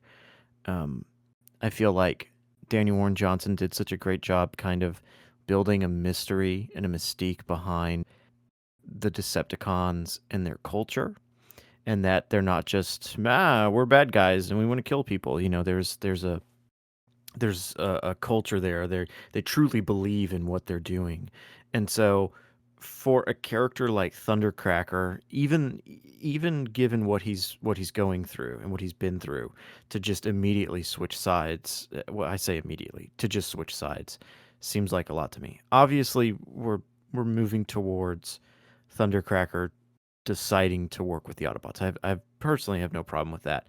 I just really hope that what we don't see next issue is, hey, Thundercracker's got an Autobot logo on him now, and now he's a good guy. I would prefer to continue to have this character who truly does believe in these Decepticon ways in his clan, in this belief system, but he's struggling to follow the people who are leading it.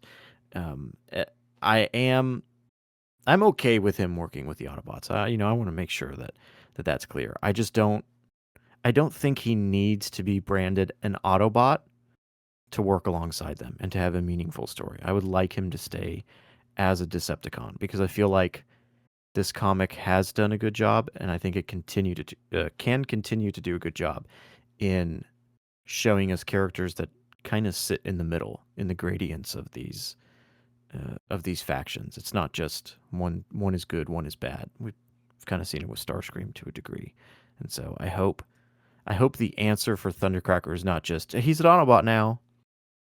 Of course, I'm gonna like that. If they made a toy of Thundercracker with Autobot logos, of course I'm gonna buy it. Duh. But I would like him to stay a Decepticon and continue to be kind of this character who's unsure of what to do. I have a hard time, and I don't, Moon and Carl, I want to know your guys' thoughts too, but I just want to say, like, I have a hard time thinking this is permanent. Like, I don't think this Yeah. is gonna last. Yeah, I okay. So let me jump in with like my thoughts on this. I think this storyline has been one of my favorite, you know, subplots that we've seen, and I this is not where I thought it was going in the sense where I thought that Thundercracker would have a sense of potentially questioning the Decepticons, which we saw. You know, he was really angered by what he found out about Skywarp. Very, you know, his mission turned into trying to help his brother. Um, I did not. Oh, okay, let me put it this way. So the issue starts with him saying "Die, Autobots," right? Yep. And then in a couple of moments, which are impactful moments, but I think this whole arc of his character in this one issue, I feel like could have been spread out more. I don't know. I just it needed more time to really fully land to have him get to this point. I feel like it was it makes sense, and I like it as a story choice. I just don't know that I don't know that this moment was fully earned in the sense that it could have been conveyed a little bit more to us. It was, and that's why when you go back to, you know, him, you know, not bowing down to Optimus, but just surrendering to like, okay, I trust in you that you're going to follow through with your word. To have that be condensed into those two small panels, but that's a huge moment, especially if where you're going to get is the end of the issue is him saying, "I've chosen my side." So there's some things I think we're sacrificing in character development for the sake of moving the story along, and you know that okay, like that's not it's not wrong, it's not a wrong choice. It just it could have been done better, and I the whole time, especially with Skywarp too, his portrayal. What I found very fascinating was that he was actively working against the Autobots, trying to make it impossible for them to do things. However, there were times where you know things would happen, like where was RC stepped in front of the rocket that Carly fired, and then that's when Skywarp decided to give Wheeljack his legs back. You know, like he was like he's showing like appreciation to the Autobots and showing like, okay, like I don't like you guys, but like I can appreciate where you're coming from, and it just unless like their way of getting around that was that line of like I don't know if he's going to remember things, so you know let's be wary of him. What I hope for this moment is I'm hoping that there is more. I hope we are going to get more conversations between Skywarp and Thundercracker, and it's not just going to be a Skywarp falls into the character that we know, and then Thundercracker is working with the Autobots, and that's how it is from like because of this moment. I really hope there's more here, and Mhm. I have to believe there will be. It's just where we stand right now. I was like, I don't know. It seemed very sudden for, and then also for like Thundercracker to just kind of give up on Skywarp. Like, what's stopping Skywarp or Thundercracker from just like leaving? Like, why not just follow him? Like try to like you would think he would go after him, try to talk more sense to him, and maybe then come back to the Autobots. But just for him to be like, "All right, see you, bro," and like, "Yeah, I've chosen my side." I don't know. Mhm. That I don't have a problem with where they ended up. I just feel like for as long as this story has gone on, there could have been even more out of that. So it's if some people thought it was moving too slow, and then all of a sudden have it move so fast, and then I don't know. It just there's a disconnect there that I'm not quite on board with how it was done. But I don't have a problem with where they are. So I don't take that for whatever it is. Yeah, I think I agree with you about how there probably could have been more attention paid to this whole development, a little bit more space for it. That being said, like where it ended up, I thought was a cool moment, and I actually think uh, that's where I kind of feel like that's where the issue should have ended. Like I that feels agree. like more of a Yeah. conclusion to an issue than the part that we'll eventually talk about. Yep. Um, but I mean, I also agree with Delta in that, you know, I, I'm not totally opposed to like Thundercracker becoming an Autobot, but it's not something that I'm ready to see at least Mhm. yet. Like if they're really gonna do that, then I feel like they gotta take their time with that. And Yeah. maybe that's why they kind of shortchanged this bit a little bit so that we're gonna see like more of a development towards that if that's the direction they're even going. I don't know. I'm not convinced that it is.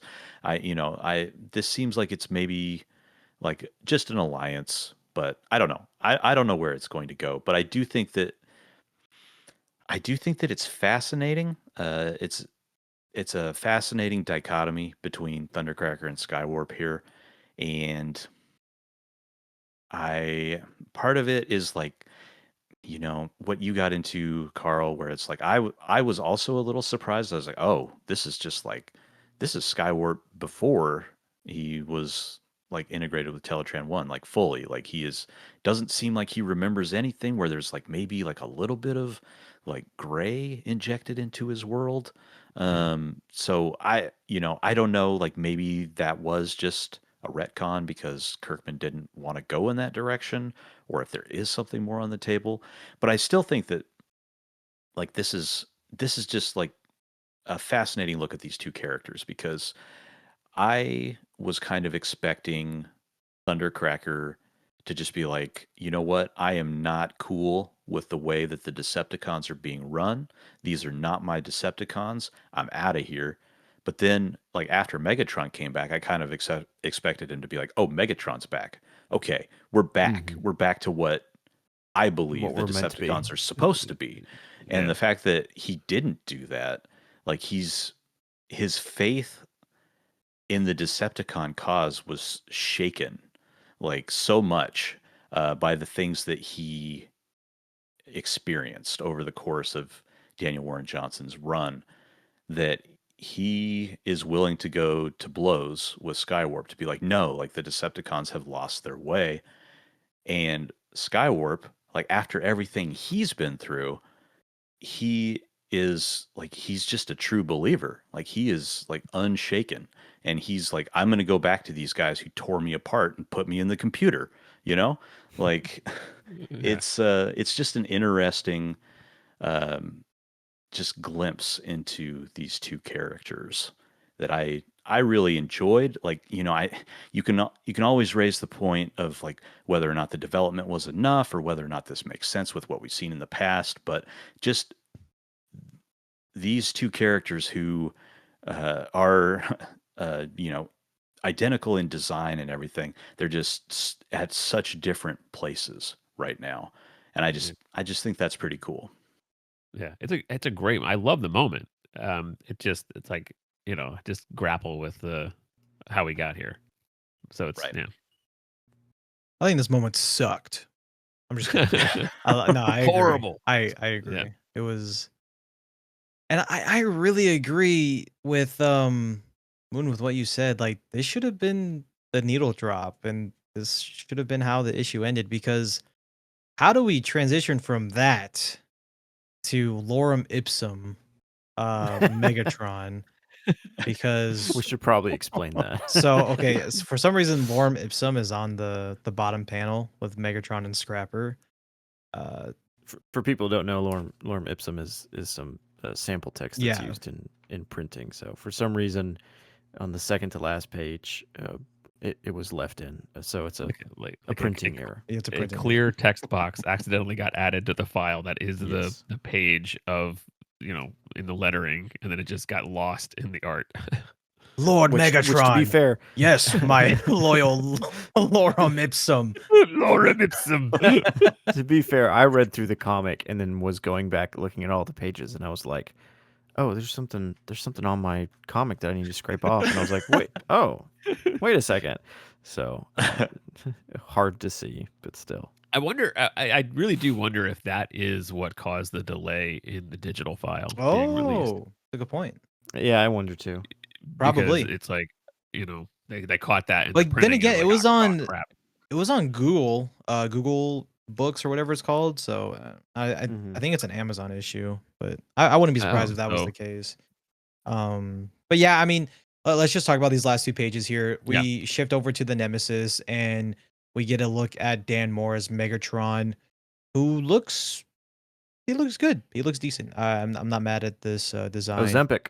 Yeah, definitely Ozempic, 100%. Do better, Megatron. You don't gotta cheat to lose weight. All right, bud. No. All right, bud. Here's my hot take, What's up? and I'm gonna get roasted, but I truly believe this is like my least favorite version of Megatron we've seen so far. I mean, I my hands up because I agree. I mean, it's Like, it's good. I'm It's sorry. decent. Like, you look back at, even like the Lulabi in 19. Like, I like that Megatron over this one, and this I don't know. It doesn't. There's like a disconnect there. It doesn't seem as imposing to me. He ain't got At least in sauce. like, yeah. So it's like I don't know. I swear, if there's like new listeners this podcast, you guys probably know. think we I hate know. this story. Yeah, no, But, like we yeah. don't. I promise Let me we tell you don't. something. Like, the last thing I want to do is be the fandom that loves a thing so much that they hate anything that is different. And like Yeah, that's that's true, not that is I promise you that is not where I'm coming from, or where I know where you guys any critiques we level. It's not a like this sucks, like I'm giving up on it, like this, it's not my Transformers. That's not the point. That's not what I'm saying at all. It's just I know that it's going to take time to, like, especially as me, like somebody, like I can just speak from my point of view, because I am into collecting original art, and I was so focused on studying Jorge Corona's pages, and it now that things are different, and it's a lot for me to kind of recalibrate my expectations. And that's just things that I noticed. I was like, oh, like that's not the way that Jorge Corona would draw it, and that's the point. Like that's the point of bringing in different artists, and like I get that, but it just, yeah, it's just the initial reaction I have. But that said, issue 19, if you go back and like I was not high on that issue, but in context of where things landed at the end of volume 4, I have gone back and read 19, and I look at it in much more favorable light. I like that issue. So it's just some things I just know I need time, and it's just in the kind of the immediate reaction that we have. I think it's only fair to be honest and where we are, and then I'll admit later on, I'm like, yeah, you know what, I was harsh here because I like this. It's part of the appreciation of the story long term. So I know that was like a side tangent. I'm sorry, but We're grieving our chunky boys. yeah. Yeah.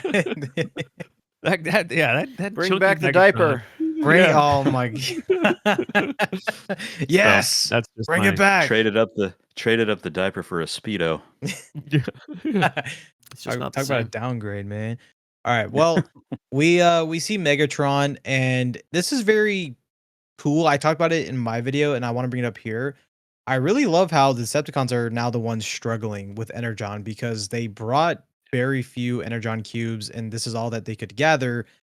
Scrapper, that's his name. I believe I got the names mixed up in my video. So, Scrapper and Rumble, who bring the Energon cubes, and Megatron brings up how this is barely enough for his repairs, let alone any of you, and just says pathetic.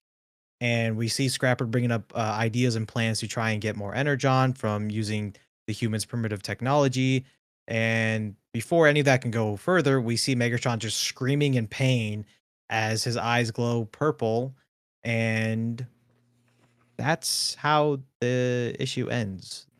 It's Yeah, man, just stick this before I the stuff agree. with Thundercracker and Yeah, Skywarp, weird. right? I agree. So weird. that seems like the bigger plot point. Yeah, I mean, like, I'm gonna- is there like a ... speech bubble for There's like not Megatron? even a to be continued, you know? Yeah, what am I supposed to feel? There's no dot. I don't even know what he's saying there. He's not saying like why if he had like because that the R that you have up top there, and then it's just like I don't know, nothing at the bottom. Just eerily silent, slack jawed. Like, are you screaming or are you not screaming? They're just the Decepticons are standing there twiddling their thumbs, like, is he done yet? Yeah, it's like, Can we what's, keep talking? uh, Or... what's Even if going you on? took that if you didn't have the R up top and then put it like jagged along the bottom, Lorem ipsum. I think that's actually. And especially if like he drops to his knees and he's like something's clearly wrong with him, like Megatron, then he goes Yeah, I would like that. So there's so many exclamation points in this issue, especially in the beginning. It's just like, really, Scrapper? The best you can do is like a Megatron? You know, it's like, dude. Yeah, I have to be honest. When I first read this, I was like, "What the hell just happened?" Yeah, Like yeah. I was lost. So do you and guys that's- think this ties into? No, this is maybe a crackpot theory, but give it to me. do I'm you ready. think this? Do you think this ties in with what's been going on in the last couple of issues of Void Oh, Rivals? never mind. with I'm not in. I the, don't know. Never mind. I have no idea. Just walking away from my setup. Moon, I didn't think of that. I just think it's going back to issue 19 stuff. But that I never what thought of see. that. Yeah, no, but see, that's what I'm wondering. Is like, are those two different things? Are they connected? Oh, It's like, are they still connected? Yeah. right? Is Yeah. like that's a good that's a Like, Well, I'll is this say- related to Goliant and Unity? You know, like all that Yeah. stuff. Who? yeah. What? What are you talking about? Goliant, that's a Huffer. Don't worry about it. Is that Yeah. Snake Eyes? Yeah. Is that Duke? Yes. Duke's it is. code name? Yes. That Yes. guy. Yeah, I feel like yeah. these last pages, this comic has been issue 25 and 26 have been offered up as kind of a new starting point, Yeah. or not a new starting point, a point for new readers to jump on. And obviously, not every little detail from the past 24 issues can be explained in detail. I understand that something is going to be, left behind. But I feel like for the most part, this comic has done a decent job through dialogue, kind of reminding readers who've read up to this point what's gone on, but also bringing new people in. I mean, we even see him say, what does he say? The energon collected from Shockwave's machine when Optimus blew it up. Okay, cool. That's helping the new readers know, oh, hey, something happened. And I understand that this last page is not meant to give us answers, but I just can't shake the feeling that for somebody who's just jumping in, they're going to look at this even more so than us and go, huh? What? Yeah. And so right, if yeah. us, the experienced readers are going, I'm sorry, what's going on? Then the new Say that reader again? Yeah. is going to be like, I don't even know who these, what? They're going to be even, and that really frustrated me because I'm like, I know extra because we do YouTube about it. But for We're the obsessive. average reader, Like, yeah.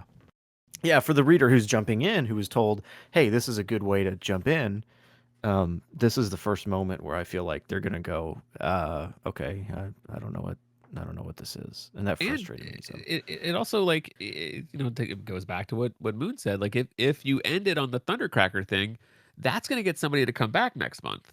You know, Mhm. because it's like, oh, this guy started out by saying die Autobots, and now he's like a good guy. You know, like, that's like, wait, what's going on there? That's more of a draw to like come back next month. Like this Megatron thing, y- you don't get a whole lot of who Megatron is. He's just mad that they don't have a lot of resources. Yeah. And then that last page. So I feel like this. I do, again, not super negative. It's just I feel like this is the least impactful end page that we've gotten so far, because it's like, wait, what's I feel Mhm. like they've been particularly strong on the like the to be Cliffhangers. continued moments, yeah. And this one is kind of like, I mean, I'm sure it's a big moment, and we're gonna get the answers to that, but the month, and maybe it won't matter once it's in trade format, but right now it's like, huh? So Yeah. I don't know. It's clearly something big is happening there. It's just not entirely clear what it is. But it does to me, it all ties back to 19. But being Kirkman, I think you're right, Moon. I think it has to tie back into like the unity and Great. what's Now I going gotta on read Void in Rivals. Rivals. Yeah, here we go. Yeah. Well, I mean that it's unless they're like two separate entities, right? Which is possible. So Right. But I feel like it's that same type of yeah, yeah, something that is right. happening. Yeah, totally. Talk about being like vague for like like for those who Yeah, this haven't read Void Rivals, like basically you just did a ... to Swizz. yeah, That's exactly. how I'm feeling, bro. I'm feeling ... Do any of you guys have anything else you want to add to this before we move on to ratings? Because I feel like I don't know what else is to be There's said. nothing more I can say. I mean, Yeah, we There's could. nothing more I I mean, can we say could about say, this. you know,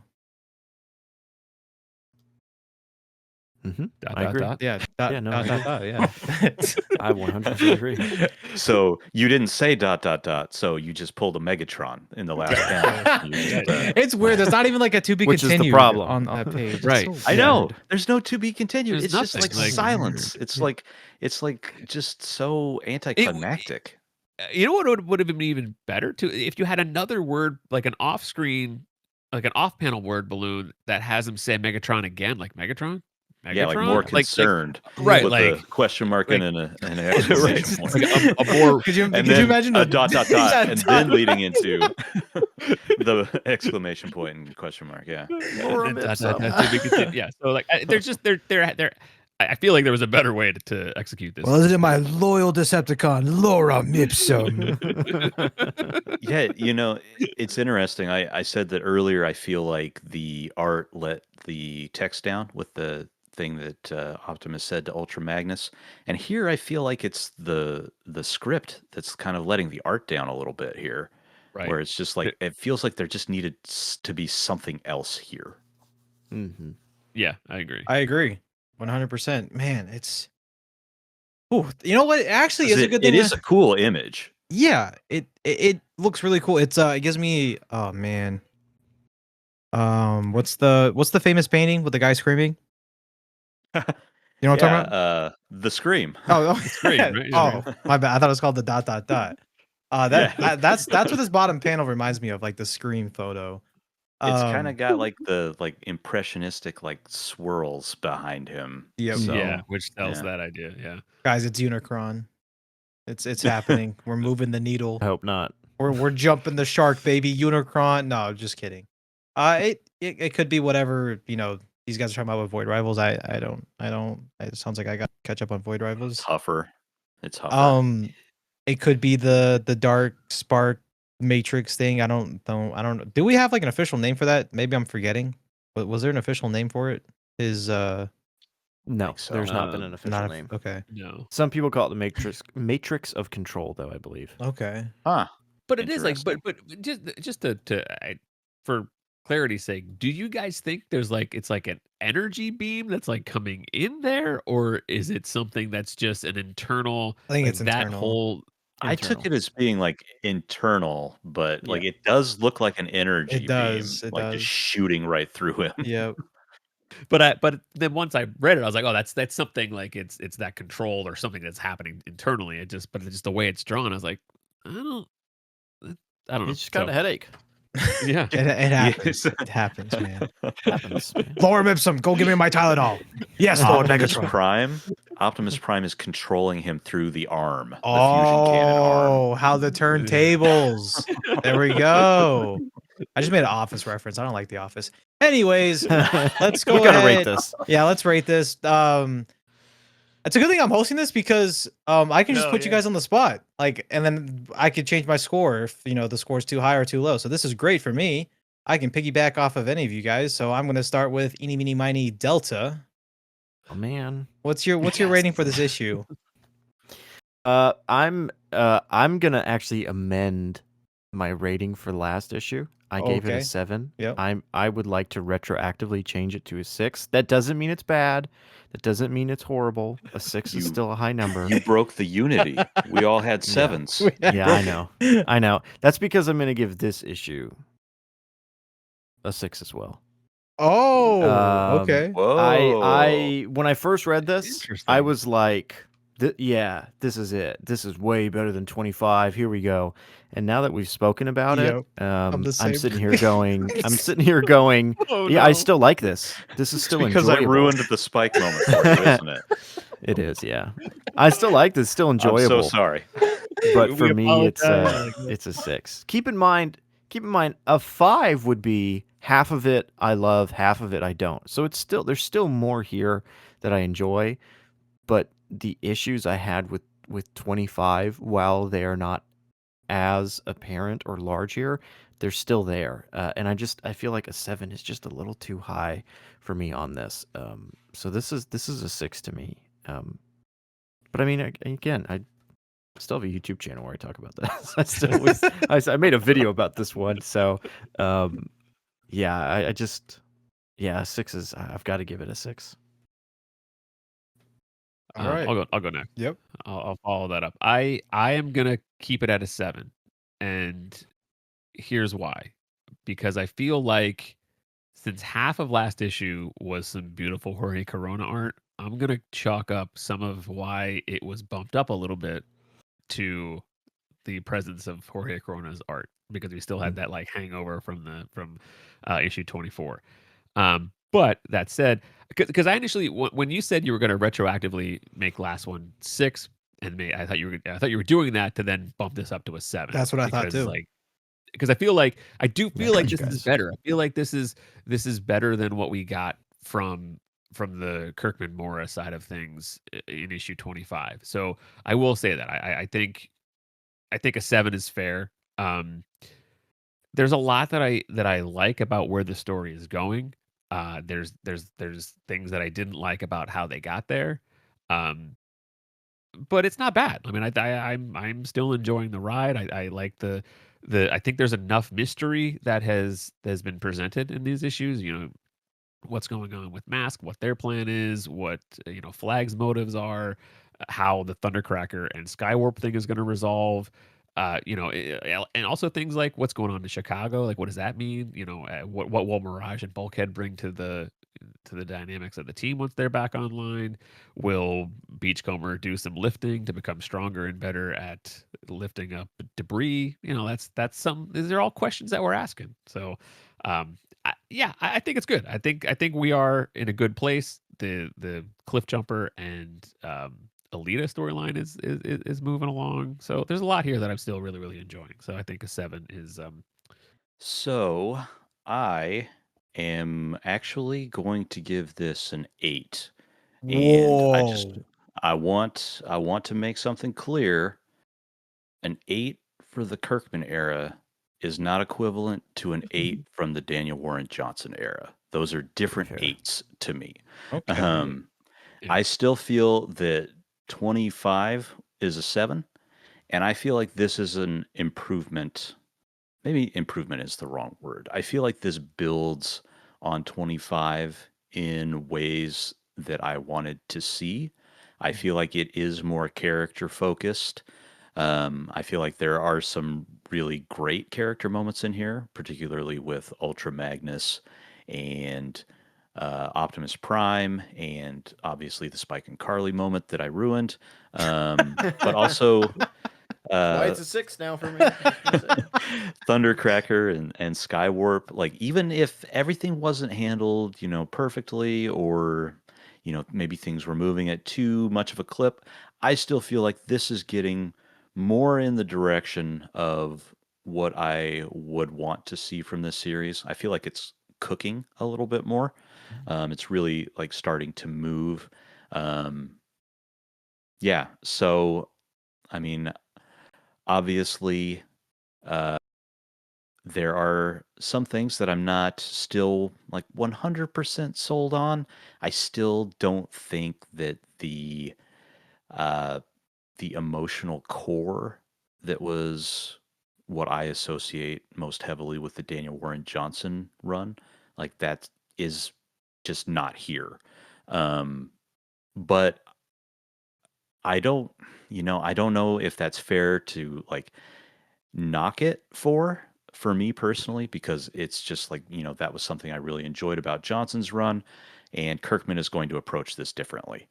And I feel like he's getting closer, like it's more in the ballpark of what I want in terms of seeing like less like feeling like the pieces are just being kind of moved into place coldly, and more interesting and thoughtful character moments that are going along with all of that plot progression. So yeah, I'm gonna give it an 8, uh, just because I do think it is a step up from 25. Even though I definitely I hear what you guys are saying for sure, and I see where you're coming from, and in some cases I agree with I just think I'm probably a little bit more generous with the numbers.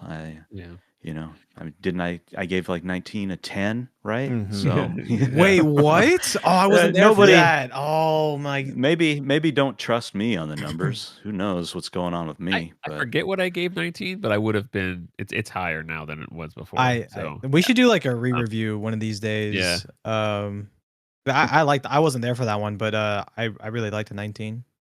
yeah. Before Swizz, before you go, Yep.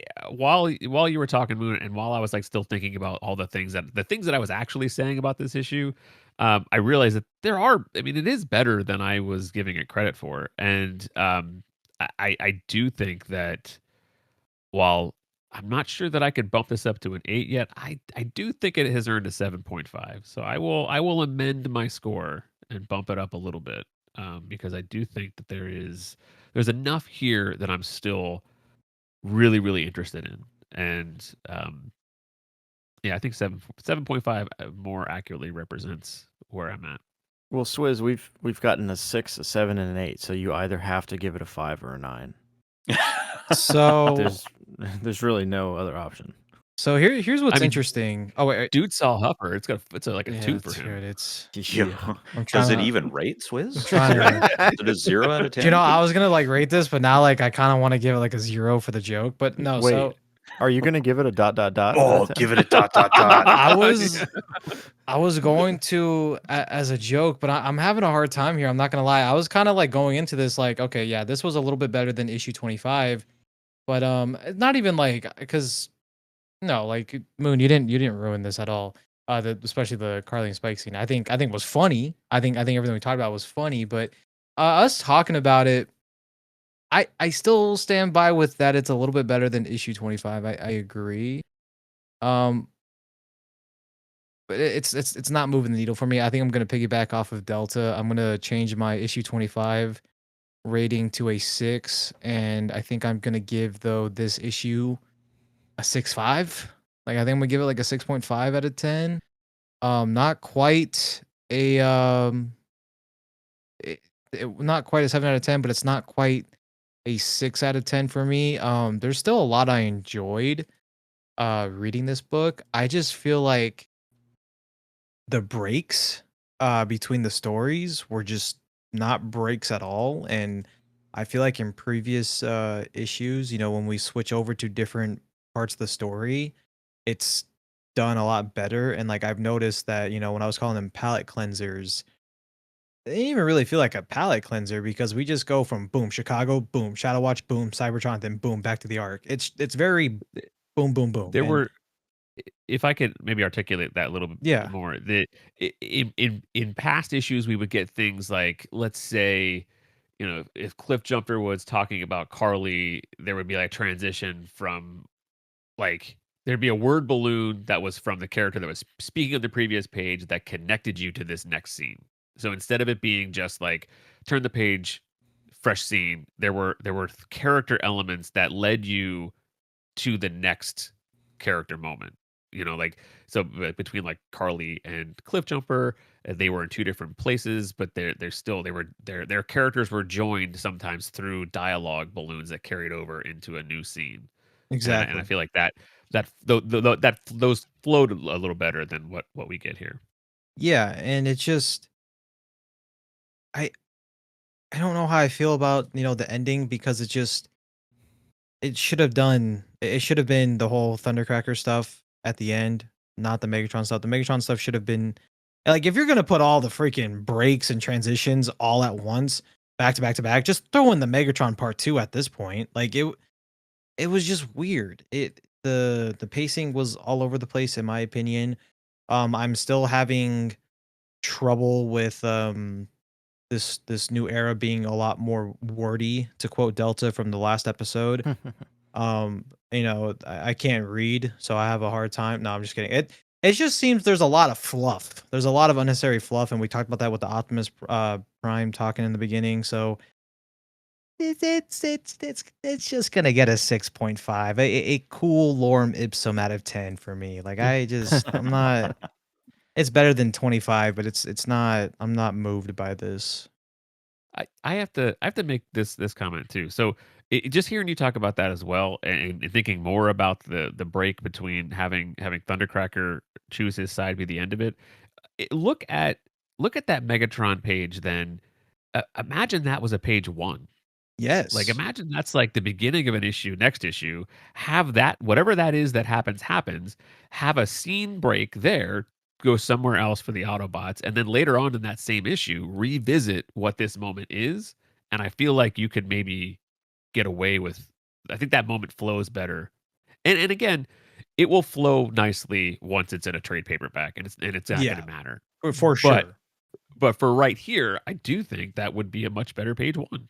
So anyway, I think that's warranted, but I think that's an issue that will be so it won't be an issue later on because we'll have Yeah. answers, we'll know what those are, but it's just where we sit right now. It's like so yeah, I Yeah. think speaking for all of us, I think we were all pretty fair on this one.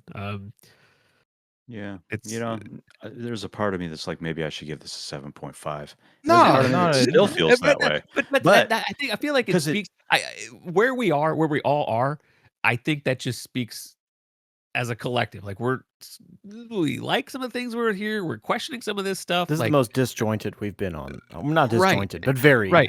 Yeah, No, exactly. agreed. And Yeah. because it's the first time I've gone into review and thinking like I don't know. Like I don't know exactly where I stand on this one, and it feels like I'm not going to know fully until like you know this arc is done. Like I feel like almost doing it month to month is potentially doing it a disservice because it might when we look back at the 6 issues, we'll have a completely different take on what this story is. So Mhm.